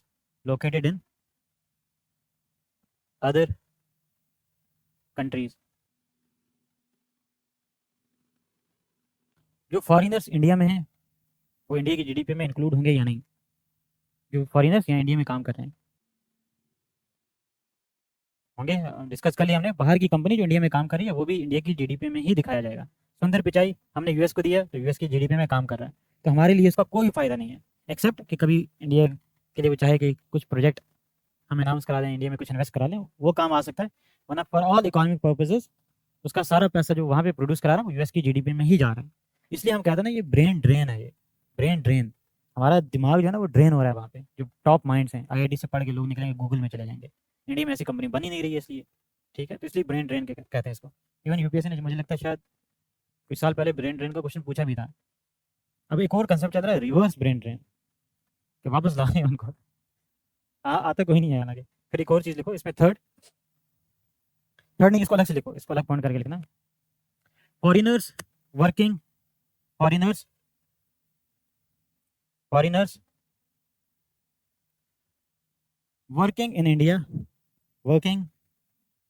in India,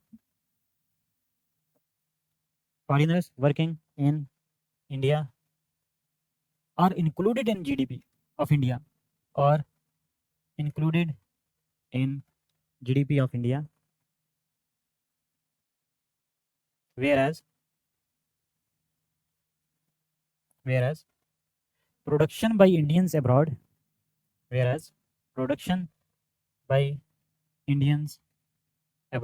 कहाँ की GDP में दिखाएंगे? Production by the Indians abroad, जो Indians बाहर हैं वहाँ production कर रहे हैं, कहाँ की जीडीपी में दिखाया जाएगा? उसी कंट्री की। क्या लिखा? Foreigners Indians production because of Indians abroad are excluded या is excluded from Indian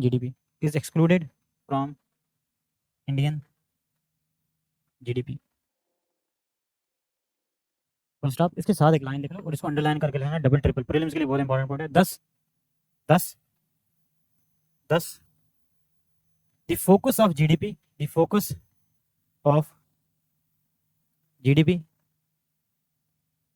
is where the production happens, is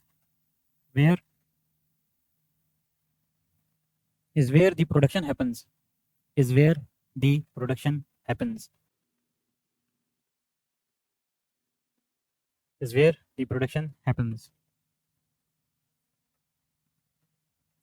important ये है कि प्रोडक्शन हो कहाँ रही है। अगर इंडियन पॉलिटिकल इंडियन फ्रंटियर्स में हो रही है, टेरिटोरियल वाटर्स में, एम्बेसीज में, तो हमारी जीडीपी में, ठीक है।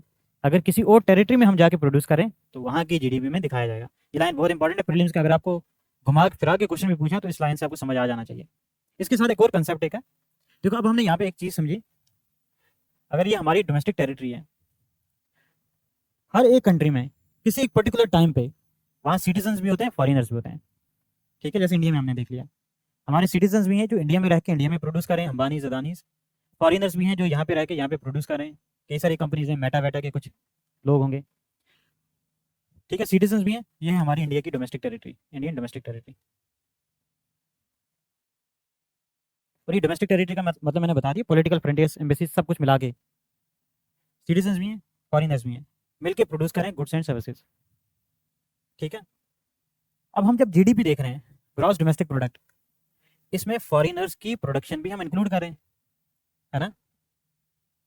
अब हमें ये कैसे पता चलेगा कि हमारे अपने इंडियंस कितने प्रोड्यूस कर रहे हैं, ये तो हमें पता ही नहीं है। एक और चीज़ इसमें देखो, ये हो गया हमारी डोमेस्टिक टेरिटरी, इसी तरह बाकी और कंट्रीज भी हैं। मान लो यहाँ डिफरेंट डिफरेंट कंट्रीज में वहाँ के सिटीजन होंगे, मान लो वहाँ के सिटीजन होंगे, वहाँ फॉरिनर्स भी होंगे उनके अपने, यहाँ पे सिटीजन प्लस फॉरिनर्स होंगे, यहाँ उस कंट्री के सिटीजन एंड फॉरिनर्स हैं। अब एक चीज़ देखो यहाँ पे, जैसे हमारी यहाँ अपने सिटीजन हैं, यहाँ फॉरिनर्स बाहर के हैं, वैसे जो यहाँ के फॉरिनर्स होंगे, इन फॉरिनर्स में इंडियन भी यहाँ से इंडिया के सिटीजन आए, यहाँ फॉरिनर बन के रहने लगे, तो सिमिलरली यहाँ पे भी इंडियन कुछ रह रहे होंगे, यहाँ पे भी कुछ इंडियंस रह रहे होंगे। अब यहाँ पे ये इंडियंस प्रोड्यूस करें इन कंट्रीज में, वो इंडियंस जो इंडिया से निकल के बाहर जाके बाहर प्रोड्यूस कर रहे हैं, ये उनकी जीडीपी में दिखाया जाएगा, है ना। वो जो फॉरिनर्स यहाँ से उठ के जो यहाँ के सिटीजन हैं वो यहाँ पे आके फॉरिनर बनेंगे, इंडिया का सिटीजन बाहर फॉरिनर है, बाहर के सिटीजन यहाँ फॉरिनर है। अब यहाँ के जो हमारे फॉरिनर्स हैं जो यहाँ पे रह रहे हैं, ये किसी दूसरी कंट्री के तो सिटीजन हैं, ठीक है। अब जब हम इस सारी चीज़ों को देखेंगे, हमारी अपनी जीडीपी में हमें ये पता चला कि हम अपने सिटीजन्स को भी ले रहे हैं, दूसरी कंट्री के फॉरिनर्स को भी ले रहे हैं, but at the same time हम अपनी कंट्री में, हम अपनी टेरिटरी में दूसरी कंट्री के सिटीजन्स को भी ले रहे हैं, और दूसरी कंट्री में जो हमारे सिटीजन हैं, ये इंडियंस जो हैं यहाँ से चले गए हैं बाहर, हम इनको एक्सक्लूड कर रहे हैं। ये बहुत बड़ा फ्लॉ है जीडीपी का, कि जीडीपी में हमें ये नहीं पता चलता है कि हम खुद इंडियंस कितना प्रोड्यूस कर रहे हैं। यहाँ पे यूएस की कंपनी आके प्रोड्यूस कर रही है, हम कहते हैं कि जीडीपी बहुत अच्छा काम कर रही है, बट वही प्रोड्यूस कर रही है, हम कुछ प्रोड्यूस नहीं करें। तो इसलिए हमने कहा कि हमें ये बताओ ऐसा कोई मैट्रिक जिससे हमें ये पता चले कि इंडियंस खुद कितना प्रोड्यूस कर रहे हैं फॉरिनर्स को एक्सक्लूड करके। अब उसके लिए हमें क्या करना होगा, इसी चीज़ को देखो, कोई सजेस्ट करेगा क्या करना चाहिए सिर्फ इंडियंस का कैलकुलेट करने के लिए। हाँ, ग्रॉस नेशनल प्रोडक्ट करना क्या होगा, हमें यहाँ के इंडियन सिटीजन को उठाना है, इंडियन सिटीजन। देखो इंडियन सिटीजन कहाँ कहाँ हैं, इंडियन सिटीजन दो जगहों पे, इंडिया में है, इन इंडिया प्लस अब्रॉड, दो जगहों पे ही हैं इंडियन सिटीजन, इंडिया में भी हैं और इंडिया के बाहर डिफरेंट डिफरेंट कंट्रीज में भी हैं। इन सिटीजन को लिया, बट हमारी जीडीपी में एक बहुत बड़ा मसला था, हम बाहर के फॉरिनर्स को इंक्लूड कर रहे थे। अब हम कहेंगे कि जो फॉरिनर्स यहाँ पे हैं इनको एक्सक्लूड कर दो, एक्सक्लूड फॉरिनर्स फ्रॉम इंडिया। इससे अब हमें ये पता चल जाएगा कि हमारे सिटीजन टोटल कितना प्रोड्यूस कर रहे हैं। इस वाले कंसेप्ट को हम कहते हैं जीएनपी। What is GNP? वहां पे था ग्रॉस डोमेस्टिक, डोमेस्टिक टेरिटरी में कितनी प्रोडक्शन हो रही है, अब यहाँ पे आ जाएगा gross national product, gross national product. फिर से समझो, जीडीपी में हमने ये कहा कि टोटल गुड्स और सर्विसेज की कितनी प्रोडक्शन हो रही है हमारी अपनी टेरिटरी में, और टेरिटरी में कोई भी प्रोड्यूस कर रहा है वो मैटर नहीं करता है, बस प्रोडक्शन हमारी डोमेस्टिक टेरिटरी में होनी चाहिए। क्योंकि ये डेफिनेशन लिखी थी, monetary value of all the goods and services या final value of the goods and services produced in domestic territory of a particular country. Domestic territory पे कंसेप्ट रखा था हमने, तो जो प्रोडक्शन हमारे बाहर जाके करे वो हमारे इंक्लूड नहीं किया जाता था जीडीपी में। अब हमने कहा एक ऐसा मैट्रिक बताओ जिससे हमें ये पता चले कि इंडियंस पूरी वर्ल्ड में मिला के कितना खुद प्रोड्यूस करें, इंडियन सिटीजन कितना प्रोड्यूस करें। तो उसके लिए हमने एक नया कंसेप्ट लाया जिसको हमने कहा जीएनपी। जीएनपी में हमने क्या कहा, इसमें हम सिर्फ अपने सिटीजन जो इंडिया में रह रहे हैं, बाहर में रह रहे हैं, इन सबको जोड़ेंगे, जो बाहर के यहाँ से कमा रहे तो उसको माइनस कर देंगे, तो हमारा बच जाएगा बचा कुचा जो भी हमारा जीडीपी का बचा हुआ प्रोडक्ट है। मान लो, अब इसको एग्जांपल से समझता है, हमने देखा इंडिया की जो टोटल प्रोडक्शन है इसको हमने कहा जीडीपी, जो भी हमने समझा, बट इसमें दो लोग हैं, सिटीजन और फॉरिनर। अब हमने कुछ एक्सपोर्ट किया, कुछ इम्पोर्ट किया, ठीक है। या जो यहाँ के सिटीजन्स हैं, इंडिया के सिटीजन्स जो बाहर आ रहे हैं, वो वहाँ से भेजेंगे बाहर से अंदर पैसा, ये आगे इंडियंस प्रोड्यूसिंग अब्रॉड। और यहाँ से जो बाहर वापस पैसा भेजेंगे वो कौन होंगे?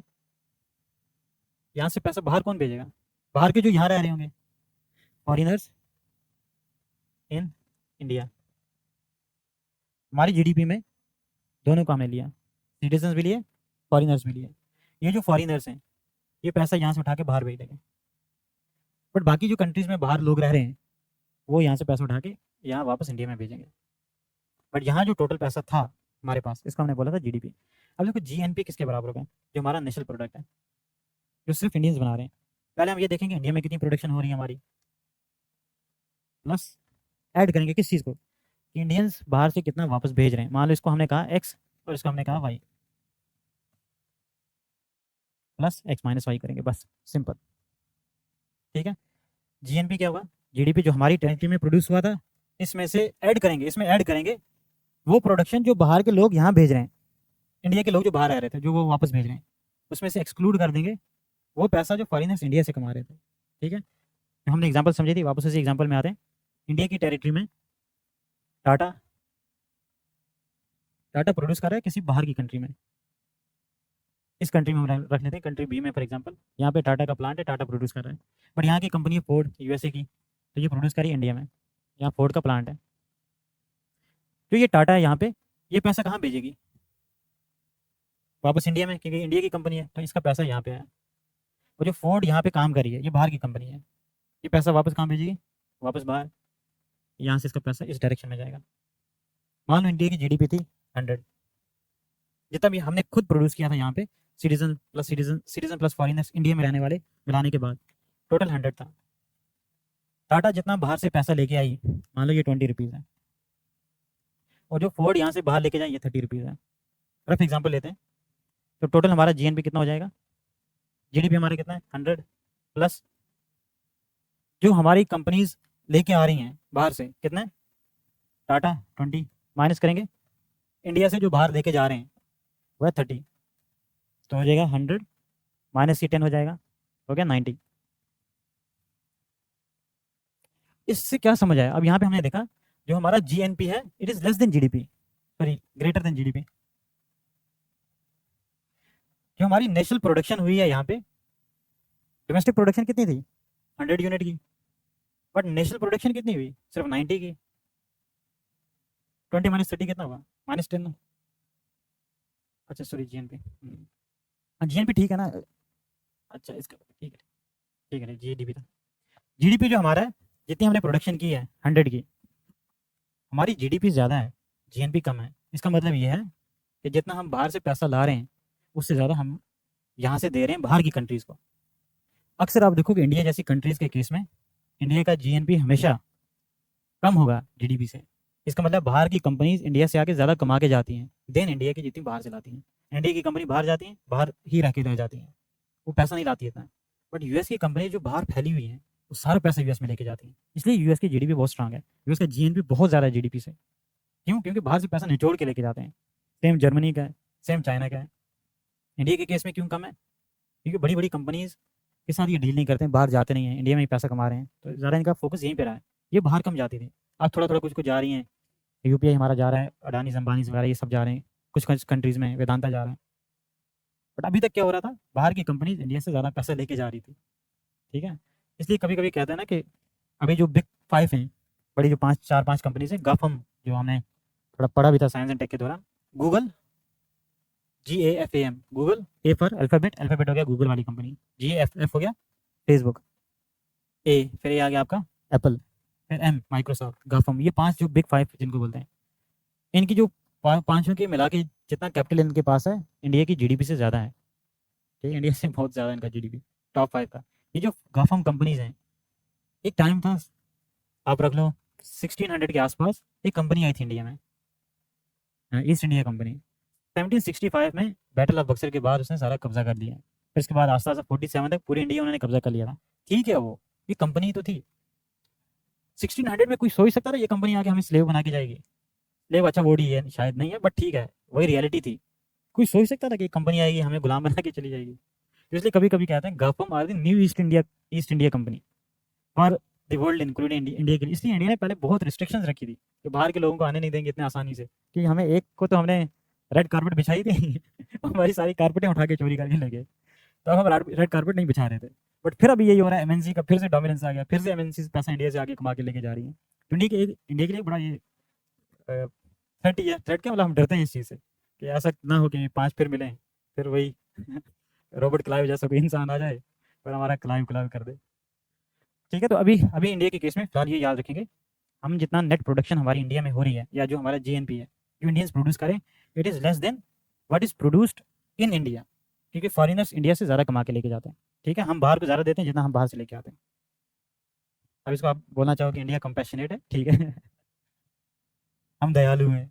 अच्छा, जो हमने यहाँ पे देखा ना, बाहर से जो आने वाला पैसा है और यहाँ से जाने वाला पैसा है, अब इसको थोड़ा सा हम थोड़ा कंसेप्चुअली जाते हैं या थोड़ा टेक्निकल जाते हैं। टेक्निकल इसकी डेफिनेशन देखते हैं। जो जीएनपी हमारा, समझ लो, लिख लेंगे आराम से, कंसेप्ट समझ लो, क्वेश्चन इस पे इसी तरह के आएंगे, इससे ज़्यादा आगे नहीं जाएंगे, बहुत ज़्यादा डिटेल में ही पढ़े हैं। हमने देखा जो जीएनपी है ये बराबर है GDP plus x minus y. X हो गया जो बाहर से पैसा आ रहा है, वाई हो गया जो यहाँ से पैसा जा रहा है। बाहर से पैसा कौन सा आता है, जो इंडिया वाले बाहर कमा के लेके आते हैं। यहाँ से पैसा कौन सा बाहर जाता है, जो बाहर बाहर वाले इंडिया में कमा के लेके जाते हैं। देखो, जो हम पैसा कमाते हैं उसका हम कहते हैं factor income. Factors of production से ही होगा ना, या तो आप लेबर हैं बाहर, बाहर पैसा कमाया वापस भेजा, या आप एंटरप्रेन्योर हैं तो वहाँ से प्रॉफिट लेके आएंगे इंडिया में लेके आएंगे, या तो आप एंटरप्रेन्योर हैं, या तो लेबर हैं, या तो कैपिटल आपके पास, इंटरेस्ट उस पर आएगा। ठीक है, तो बाहर जितना जो भी पैसा है, जो भी अर्निंग होती है इकोनॉमी में, उसका हम फैक्टर इनकम कहेंगे। ठीक है, अब इसी चीज़ को थोड़ा देखते हैं। जीडीपी प्लस बाहर से पैसा आने वाला, it is the factor incomes bye Indians abroad. यही हुआ ना, factor income by Indians abroad. बाहर से आने वाला पैसा मतलब फैक्टर इनकम। ला कौन रहा है, बाई इंडियंस अब्रॉड, जो इंडियंस बाहर रह रहे हैं।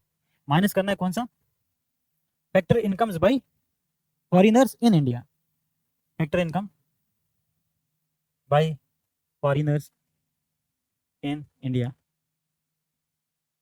क्लियर है यहाँ तक, कोई आपत्ति नहीं है ना? सिर्फ कंसेप्ट मैंने इंट्रोड्यूस किया है, टेक्निकल, सो दैट आप कभी पढ़ें कंफ्यूज ना हो। देखो, फैक्टर इनकम इंडिया से जो बाहर से जो इंडिया में आ रही है, यहाँ से जो बाहर जा रही है, इसको शॉर्ट करके कह सकते हैं नेट नेट फैक्टर इनकम। इसलिए इसको हम कहेंगे GDP plus net factor income from abroad. बाहर से जो भी नेट बचा हुआ है, चाहे पॉजिटिव चाहे नेगेटिव, इसको हम बोलेंगे net factor income from abroad. यही होता हमारा जीएनपी। बस जब भी जीएनपी देखोगे तो बस इतनी ही चीज़ याद रखो, सारा क्लियर हो जाएगा। GDP is nothing but net factor income from abroad and GDP. Clear है यहाँ तक? अब थोड़ा सा एक टेबल में जीडीपी और जीएनपी के डिफरेंस देख लेते हैं, फिर लिखेंगे इसको थोड़ा। हमारे पास एक तरफ से जीडीपी, दूसरी तरफ से जीएनपी। ये प्रीलिम्स के लिए है, मेंस में अभी मुझे नहीं लगता इस पर कोई क्वेश्चन आएगा। प्रीलिम्स अगर आएगा तो कंसेप्चुअल आएगा, बहुत डिफिकल्ट आया तो बहुत ज़्यादा डिफिकल्ट हो जाएगा, तो कंसेप्ट समझ लो बस। देखो, जीडीपी के बेसिस क्या है, किस बेसिस पे हम करते हैं? हमने पढ़ा टेरिटरी के बेसिस में, कि डोमेस्टिक टेरिटरी के बेसिस पे हम सारा कुछ देख रहे हैं, तो प्रोडक्शन टेरिटरी में होनी चाहिए। और यहाँ पे क्या देखते हैं, नेशनैलिटी, आपके इंडियन नेशनल्स कितना कमा रहे हैं, तो यहाँ नेशनैलिटी देखी जाती है, इसकी बेसिस ही नेशनैलिटी है।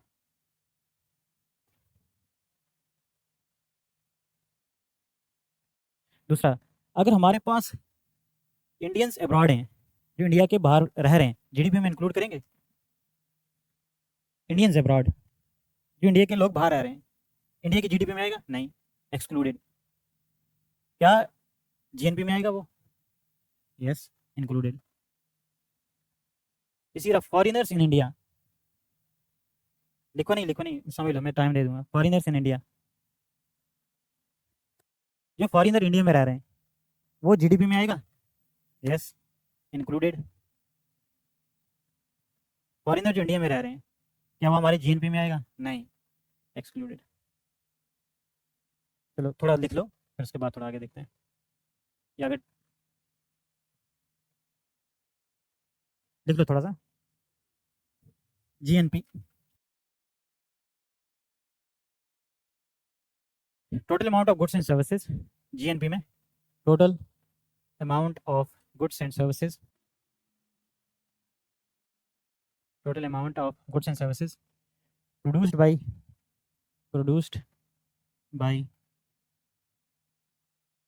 कौन प्रोड्यूस कर रहा है? Indians alone produced by Indians alone, comma living within the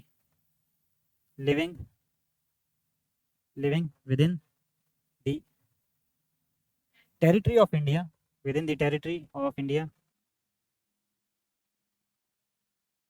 चाहे वो इंडिया में रह रहे हो या किसी भी पार्ट में रह रहे हैं, और within the territory of India और in any other part of the world in a given time।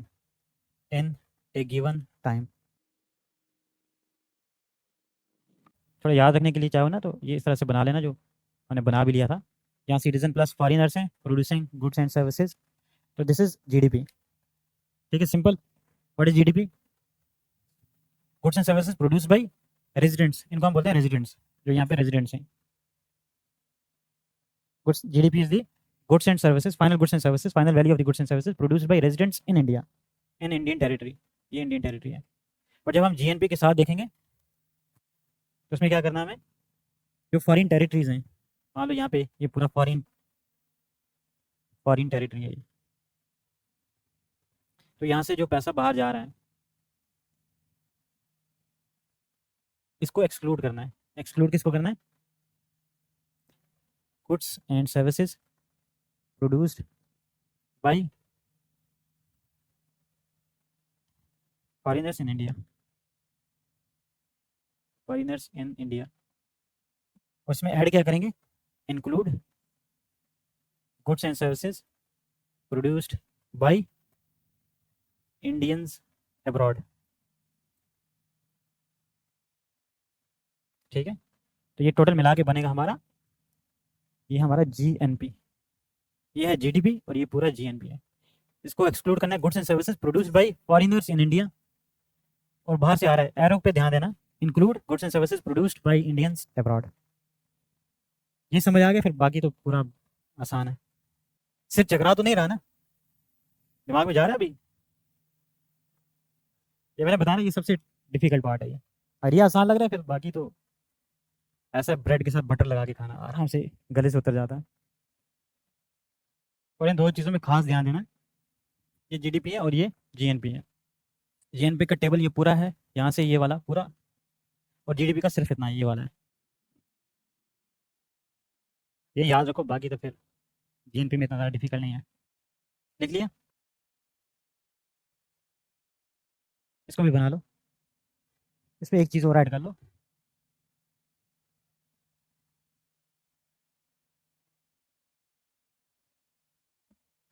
Basis इसकी क्या है? हमने जीडीपी में लिखी थी एक बात कि जीडीपी का कोर फंडामेंटल क्या है, कि प्रोडक्शन कहाँ पे हो रही है, वेयर द प्रोडक्शन हैपेंस, और इसकी बेसिस क्या होगी? हु प्रोड्यूसेस, एग्जैक्टली यहाँ पे वेयर प्रोडक्शन हैपेंस। ये टेरिटोरियल कंसेप्ट है, ये इसलिए क्योंकि ये टेरिटोरियल कंसेप्ट है, और ये नेशनैलिटी के बेसिस पे, इसलिए बेसिस इज हु प्रोड्यूसेस। इसको ऐसे लिख लेना, बेसिस को पहला लिख लेना, फिर सेकंड नंबर पे, या इसको फोकस रख लो, ये सेकंड 3 4 इस तरह से लिख लेना, सेकंड नंबर पे ये लिख लेना, सो दैट सिस्टमैटिक रहे आपके लिए। हाँ, जा रहा दिमाग में? घर में जाके आज ज्ञान देना कि जीडीपी हमारी बहुत अच्छा काम कर रही है। इसमें मेंस के किस तरह के क्वेश्चन आएंगे वो आप आराम से करेंगे। पहले कंसेप्ट समझ लो, कंसेप्ट हो गए, प्रीलिम्स आपका सिक्योर है। पहले प्रीलिम्स के कंसेप्ट क्लियर करते हैं, फिर मेंस तो नहीं छोड़ेंगे, मेंस को अच्छे से करके जाएंगे। और मेंस के कल मैंने थोड़ा सा बेसिक्स बता दिया था, क्या नहीं करना है मेंस में। हो गया? अब ये लिख लो, एक्स वाई को छोड़ देना, फिर ये वाला लिखना, ये वाला, ये 2 लाइन्स लास्ट की। एक्स वाई को छोड़ देना, पहले लिखना जीडीपी प्लस फैक्टर इनकम, ये एफ आई का मतलब factor income by Indians abroad, factor income by Indians abroad minus factor income by Indians in India, foreigners in India, sorry. फिर इसके बाद आ गया आपका therefore GNP is equal to GDP plus या इसका मतलब net factor income from abroad. Net का मतलब ये हुआ कि आपने जो यहाँ से लेके जाएंगे उसको माइनस कर दिया। Net factor income from abroad, GNP is equal to, ये जीएनपी है, ये जीएनआर वगैरह नहीं कर लेना। GNP is equal to GDP plus NFIA. और नेट इनकम फ्रॉम अब्रॉड का मतलब ये है कि फैक्टर इनकम इंडिया वाले बाहर से कितना ला रहे हैं माइनस इंडिया, बाहर वाले इंडिया से कितना लेके जा रहे हैं, इन दोनों का नेट लेना है। ठीक है, क्लियर है यहाँ तक। अब एक बहुत इंपॉर्टेंट क्वेश्चन, इसको देखेंगे कौन आंसर करेगा। अगर इंडिया का कोई इंसान बाहर काम करने गया है और उसने वहाँ से कुछ तोहफे में अपने घर वालों को कुछ पैसा भेजा, क्या वो जीएनपी में आएगा? फिर से सोचना, मैं सिर्फ ट्रांसफ़र पेमेंट की बात कर रहा हूँ। इंडिया को कोई इंसान बाहर गया है, बाहर उसने काम किया, बाहर पैसा कमाया और उसके बाद थोड़ा सा पैसा उसने वापस इंडिया में भेजा, रिमिटांस की फॉर्म में या ट्रांसफ़र, कुछ ट्रांसफर्स की या गिफ्ट की फॉर्म में या किसी और फॉर्म में, क्या वो जीएनपी में पैसा इंक्लूड किया जाएगा? सोचना अच्छे से, अगर हाँ तो क्यों हाँ, जो जिसको पता चल जाए रीज़न पर वही हाथ ऊपर करना है, उसी से पूछेंगे। सवाल फिर से पूछूं, सवाल समझ आ गया ना? कोई इंडिया का इंसान जो बाहर गया है, बाहर पैसा कमाया या बाहर काम किया, उसने उसने पैसा कमाया, कुछ हिस्सा घर में भेज दिया, जो घर में भेजा हुआ पैसा उसको रिमिटांस कहते हैं, क्या वो रिमिटांस जीएनपी में इंक्लूड किया जाएगा या नहीं? हाँ तो क्यों हाँ, ना तो क्यों ना। ऐसे हाँ ऐसे से नहीं करो ना, कंफ्यूज नहीं करो मुझे, ऐसे करें नहीं सर, नहीं सर, हाँ सर, वो फाइनेंशियल ट्रांजैक्शन है तो आपके हिसाब से नहीं आएगा।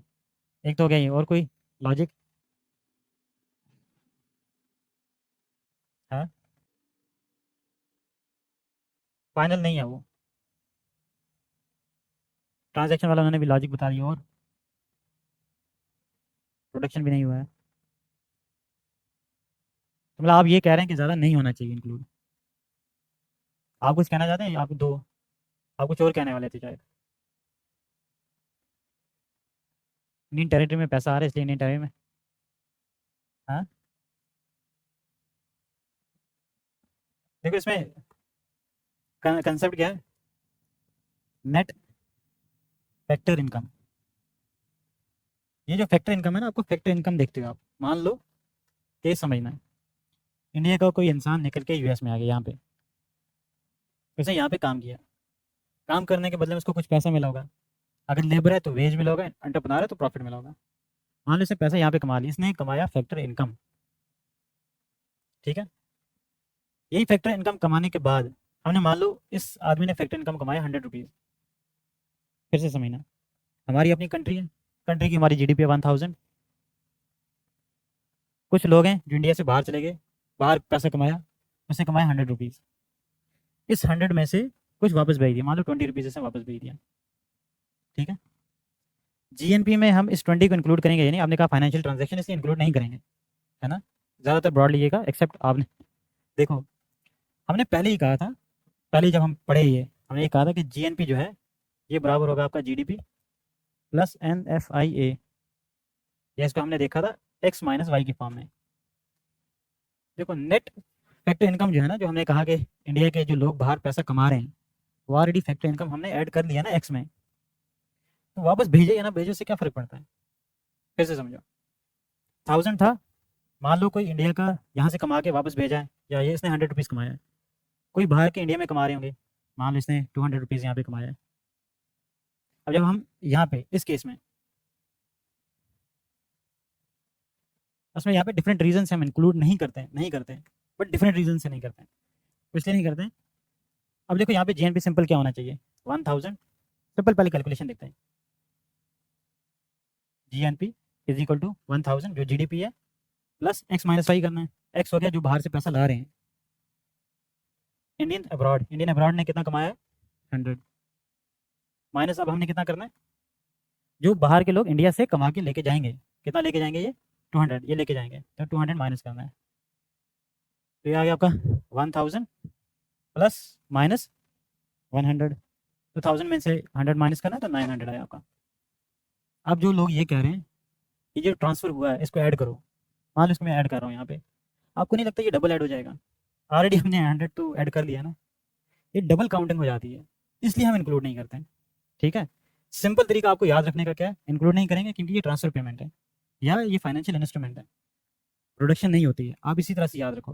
बट जब हम कैलकुलेशन में देखते हैं डबल काउंटिंग की वजह से हम उसको इंक्लूड नहीं करते हैं, समझ आया? इंक्लूड नहीं किया जाएगा, क्यों नहीं किया जाएगा? Because of double counting, already हमने काउंट कर लिया तो डबल काउंटिंग क्यों करेंगे? बट आसान तरीके से अगर आपको याद रखना है तो सिंपली हर वो फाइनेंशियल ट्रांजेक्शन जो सिर्फ फाइनेंशियल नेचर की हो उसको जीडीपी या जीएनपी में ऐड नहीं किया जाता है। जैसे हमने वहाँ पे भी देखा था कि we do not add remittances into the GDP because it does not lead to any production या new production of goods and services. Similarly remittances do not add और सब्ट्रैक्ट जो भी हमारे goods and services, does not affect the goods and services, therefore they are not included in the GNP also because they are only financial transactions, और financial transactions को हम दो बार add नहीं करेंगे। ठीक है, ये याद रखना। अब इसमें लिखो वेरी वेरी इंपॉर्टेंट पॉइंट, देखो GNP excludes GNP excludes the transfer payments, does not include the transfer payments, bracket में लिख लेना इंक्लूडिंग रिमिटेंसेस। अच्छा, क्या गिफ्ट जो इंडिया को मिल रहा है उसको ऐड करेंगे? जो डोनेशन इंडिया को मिल रही है यूएन की तरफ से,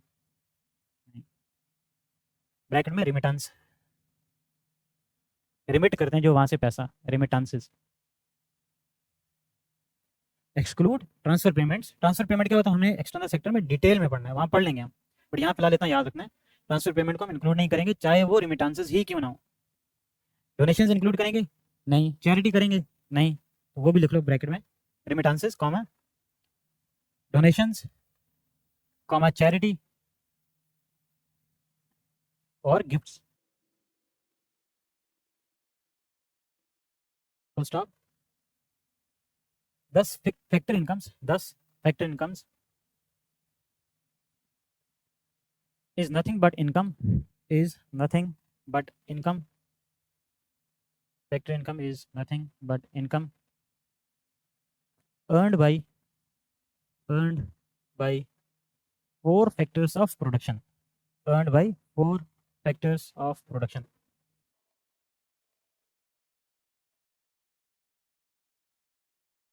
ठीक है, फैक्टर इनकम जब हमने लिया तो अर्निंग हमने ऑलरेडी काउंट कर ली है, तो वो अर्निंग इंडिया में भेजें या ना भेजें उससे कोई फर्क नहीं पड़ता।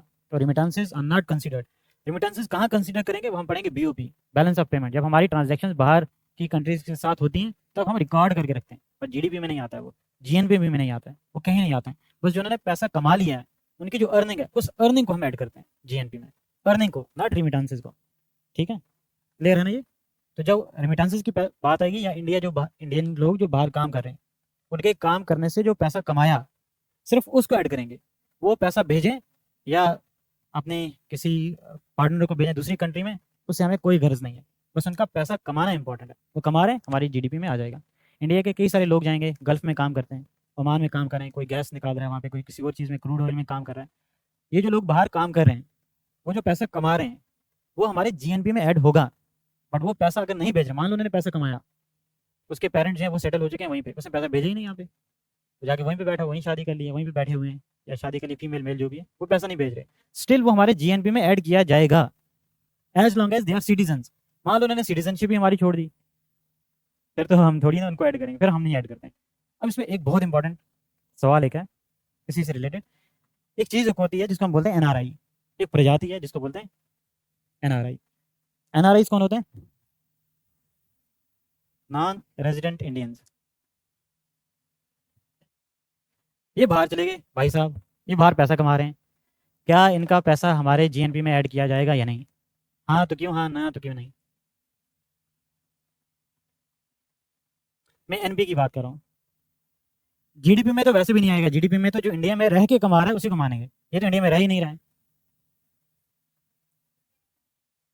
ओ, हाँ हाँ, ऐसे समझ नहीं आएगा भाई, ऐसे कोई एक बताओ ना आपके हिसाब से किया जाएगा, बोले क्यों?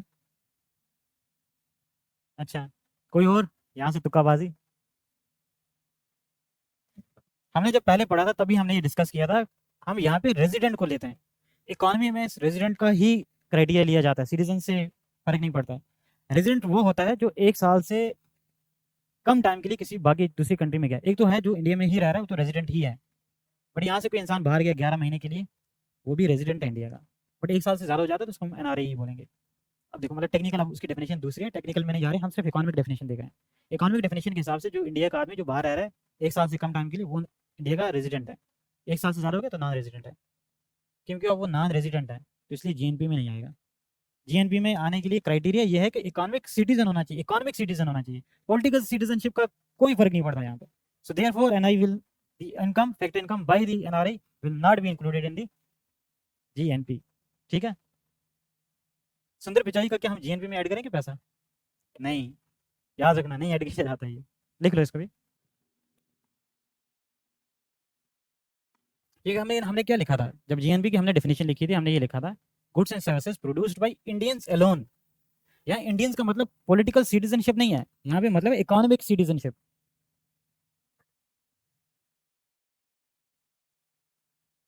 सिटीजन प्लस फॉरेनर जब भी हम लेंगे ना तो रेजिडेंट के कंसेप्ट में लेते हैं, कंटेक्स्ट में लेते हैं। अगेन इकोनॉमी में पॉलिटिकल सिटीजनशिप का रोल नहीं है, इकोनॉमी में इकोनॉमिक सिटीजनशिप का रोल है, और जिसकी डेफिनेशन है 1 साल। मान लो इंडिया का टूरिस्ट कोई बाहर चला गया है, जैसे बाहर खर्चा किया, ठीक है, इसने कुछ बाहर ही काम किया, 1 साल के 6 महीने के लिए गया था इंटर्नशिप के लिए, 6 महीने से पैसा कमाया, वापस इंडिया में आ गया, प्रोडक्शन कहाँ हुई? बाहर। पैसा कहाँ दिखाया जाएगा? इंडिया में। तो इकोनॉमिक सिटीजनशिप का ये कंसेप्ट लेना है यहाँ पे, ठीक है, लिख लो ये बात। GNP excludes the NRIs, GNP excludes the NRI's income, excludes the NRI's income as in economic terms, as in economic terms, as in economic terms, Indian resident means, Indian resident means a person staying in India, a person staying in India। अगर वो बाहर है, कब तक हम अपना city उसको resident मानेंगे? 1 ईयर। पर वो अगर मान लो यूएस का कोई सिटीजन है, यूएस का सिटीजन है, ये इंडिया में आ गया, ठीक है, देखना ये इंडिया में आया, यह कि रहा यहाँ पे 8 मंथ्स, समझना इस चीज़ को। यूएस का सिटीजन इंडिया में आया, 8 महीने रहा, यहाँ उठ के चला गया वापस तीसरी कंट्री में, स्विट्जरलैंड में मान लो, और यहाँ पे इसको जाके रह रहा है ये, मान लो ग्रेटर देन 1 ईयर से, तो क्या ये इंडिया का एनआरआई है? नहीं, ये किसका है? यूएस के लिए एनआरआई होगा, नॉन रेजिडेंट यूएस, एनआरयू जो भी है, ठीक है।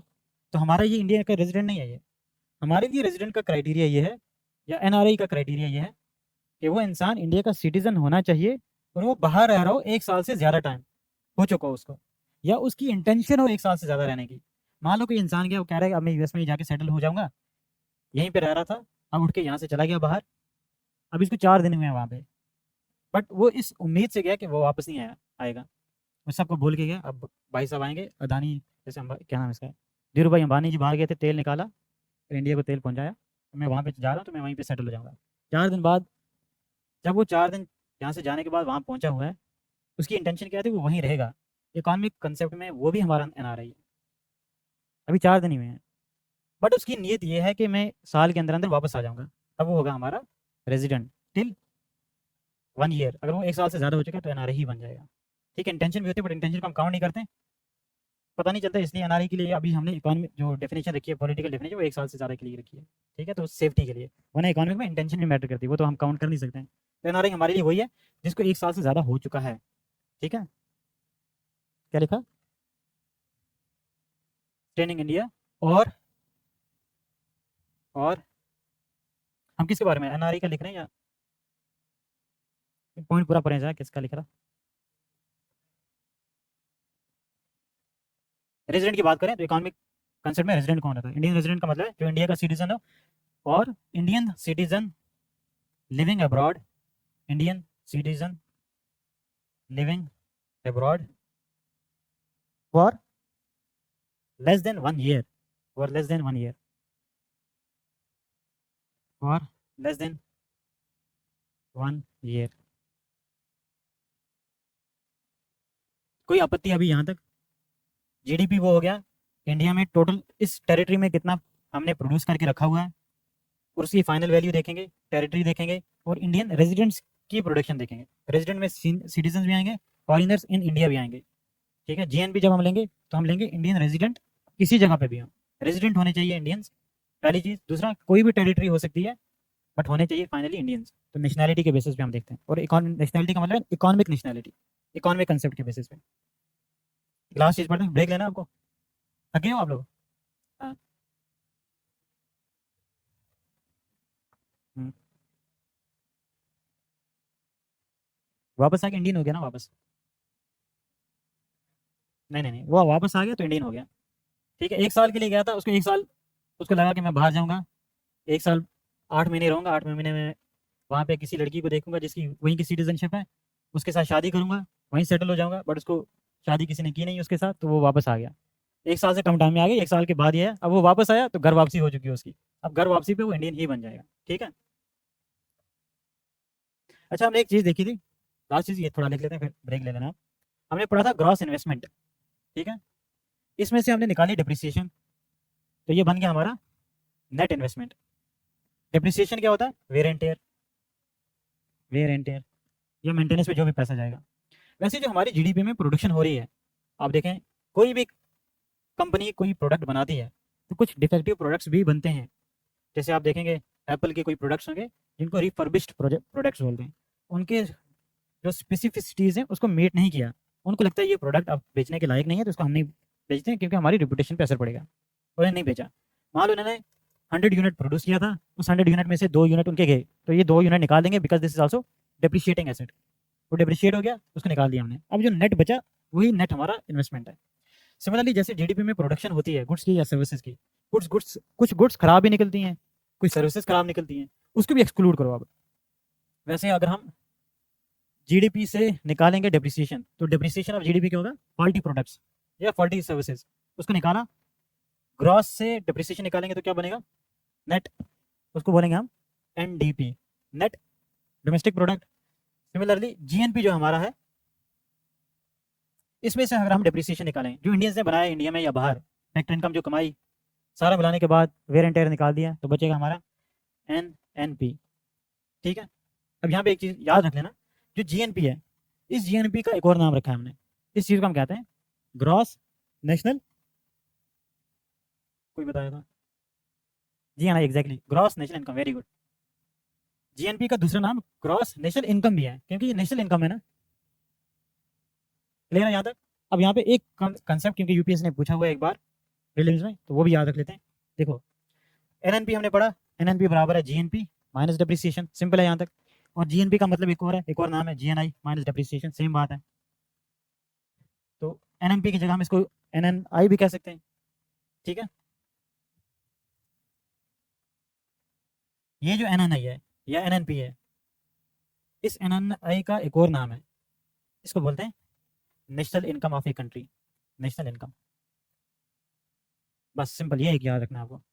कभी आपको अगर प्रीलिम्स में क्वेश्चन दिख जाए नेशनल इनकम के बारे में, national income is not GDP, it is not GNP, it is not GNI, it is NNI या एनएनपी। ठीक है, तो बस इसको लिख लो, थोड़ा ब्रेक ले लो आप।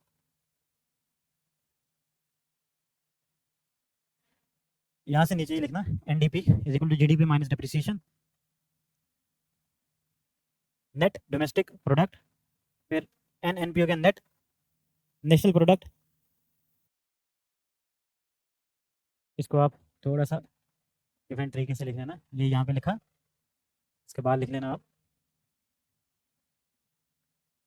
GNP is also known as GNI. Therefore, NNI is equal to GNI minus depreciation.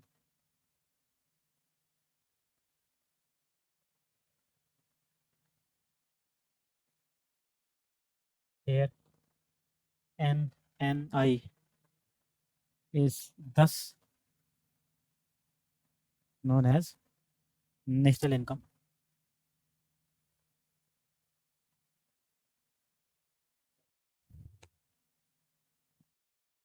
ठीक है, तो जब नेशनल इनकम की बात होगी तो जीडीपी नहीं होगी वो। नेशनल इनकम का मतलब होगा नेट नेशनल इनकम या नेट नेशनल प्रोडक्ट, एनएनपी या एनएनआई। लिख लिया?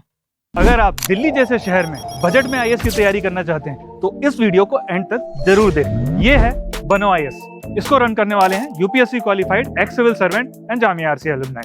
यहाँ की फैकल्टी को ना केवल यूपीएससी एग्जाम का एक्सपीरियंस है बल्कि पढ़ाने का भी सालों का एक्सपीरियंस है। ये एक्सपर्ट फैकल्टी हर टॉपिक को अच्छे से एक्सप्लेन करते हैं, उसके बाद हर टॉपिक को डिक्टेट करते हैं ताकि आपके पास अपने खुद के हैंड रिटन नोट्स हो। साथ ही क्लास में प्रीलिम्स और मेंस के प्रीवियस ईयर क्वेश्चन को सॉल्व किया जाता है और डिस्कस भी किया जाता है। यहाँ पे आपको सिविल सर्वेंट्स जैसे कि आईएएस, आईआरएस और एक्स सिविल सर्वेंट्स साथ के साथ जामिया आरसी के एलुमनाइज आपको पर्सनल मेंटरशिप देते हैं। डेली आंसर राइटिंग जो कि सारे टॉपर्स रिकमेंड करते हैं, इस पर यहाँ पे बहुत फोकस किया जाता है जो कि बाकी कोचिंग्स में नहीं होता है। इसके साथ ही आपको मिलती है प्रीलिम्स और मेंस की टेस्ट सीरीज जो आपको एग्जाम के लिए रेडी करती है। यहाँ के अगर हाईलाइट्स की बात करें तो स्मॉल बैच साइजेस जिसमें 60 स्टूडेंट्स होते हैं और जीएस कोर्स के साथ आपको एसए और सीसैट की क्लासेस भी होती है जिसके लिए आपको अलग से पे करने की जरूरत नहीं है। और ये लोकेटेड है सुखदेव विहार मेट्रो स्टेशन के बिल्कुल सामने। तो देर किस बात की, आज ही स्टार्ट करें और अपने यूपीएससी के सपने को साकार करें। थैंक यू फॉर वॉचिंग बनो आईएएस।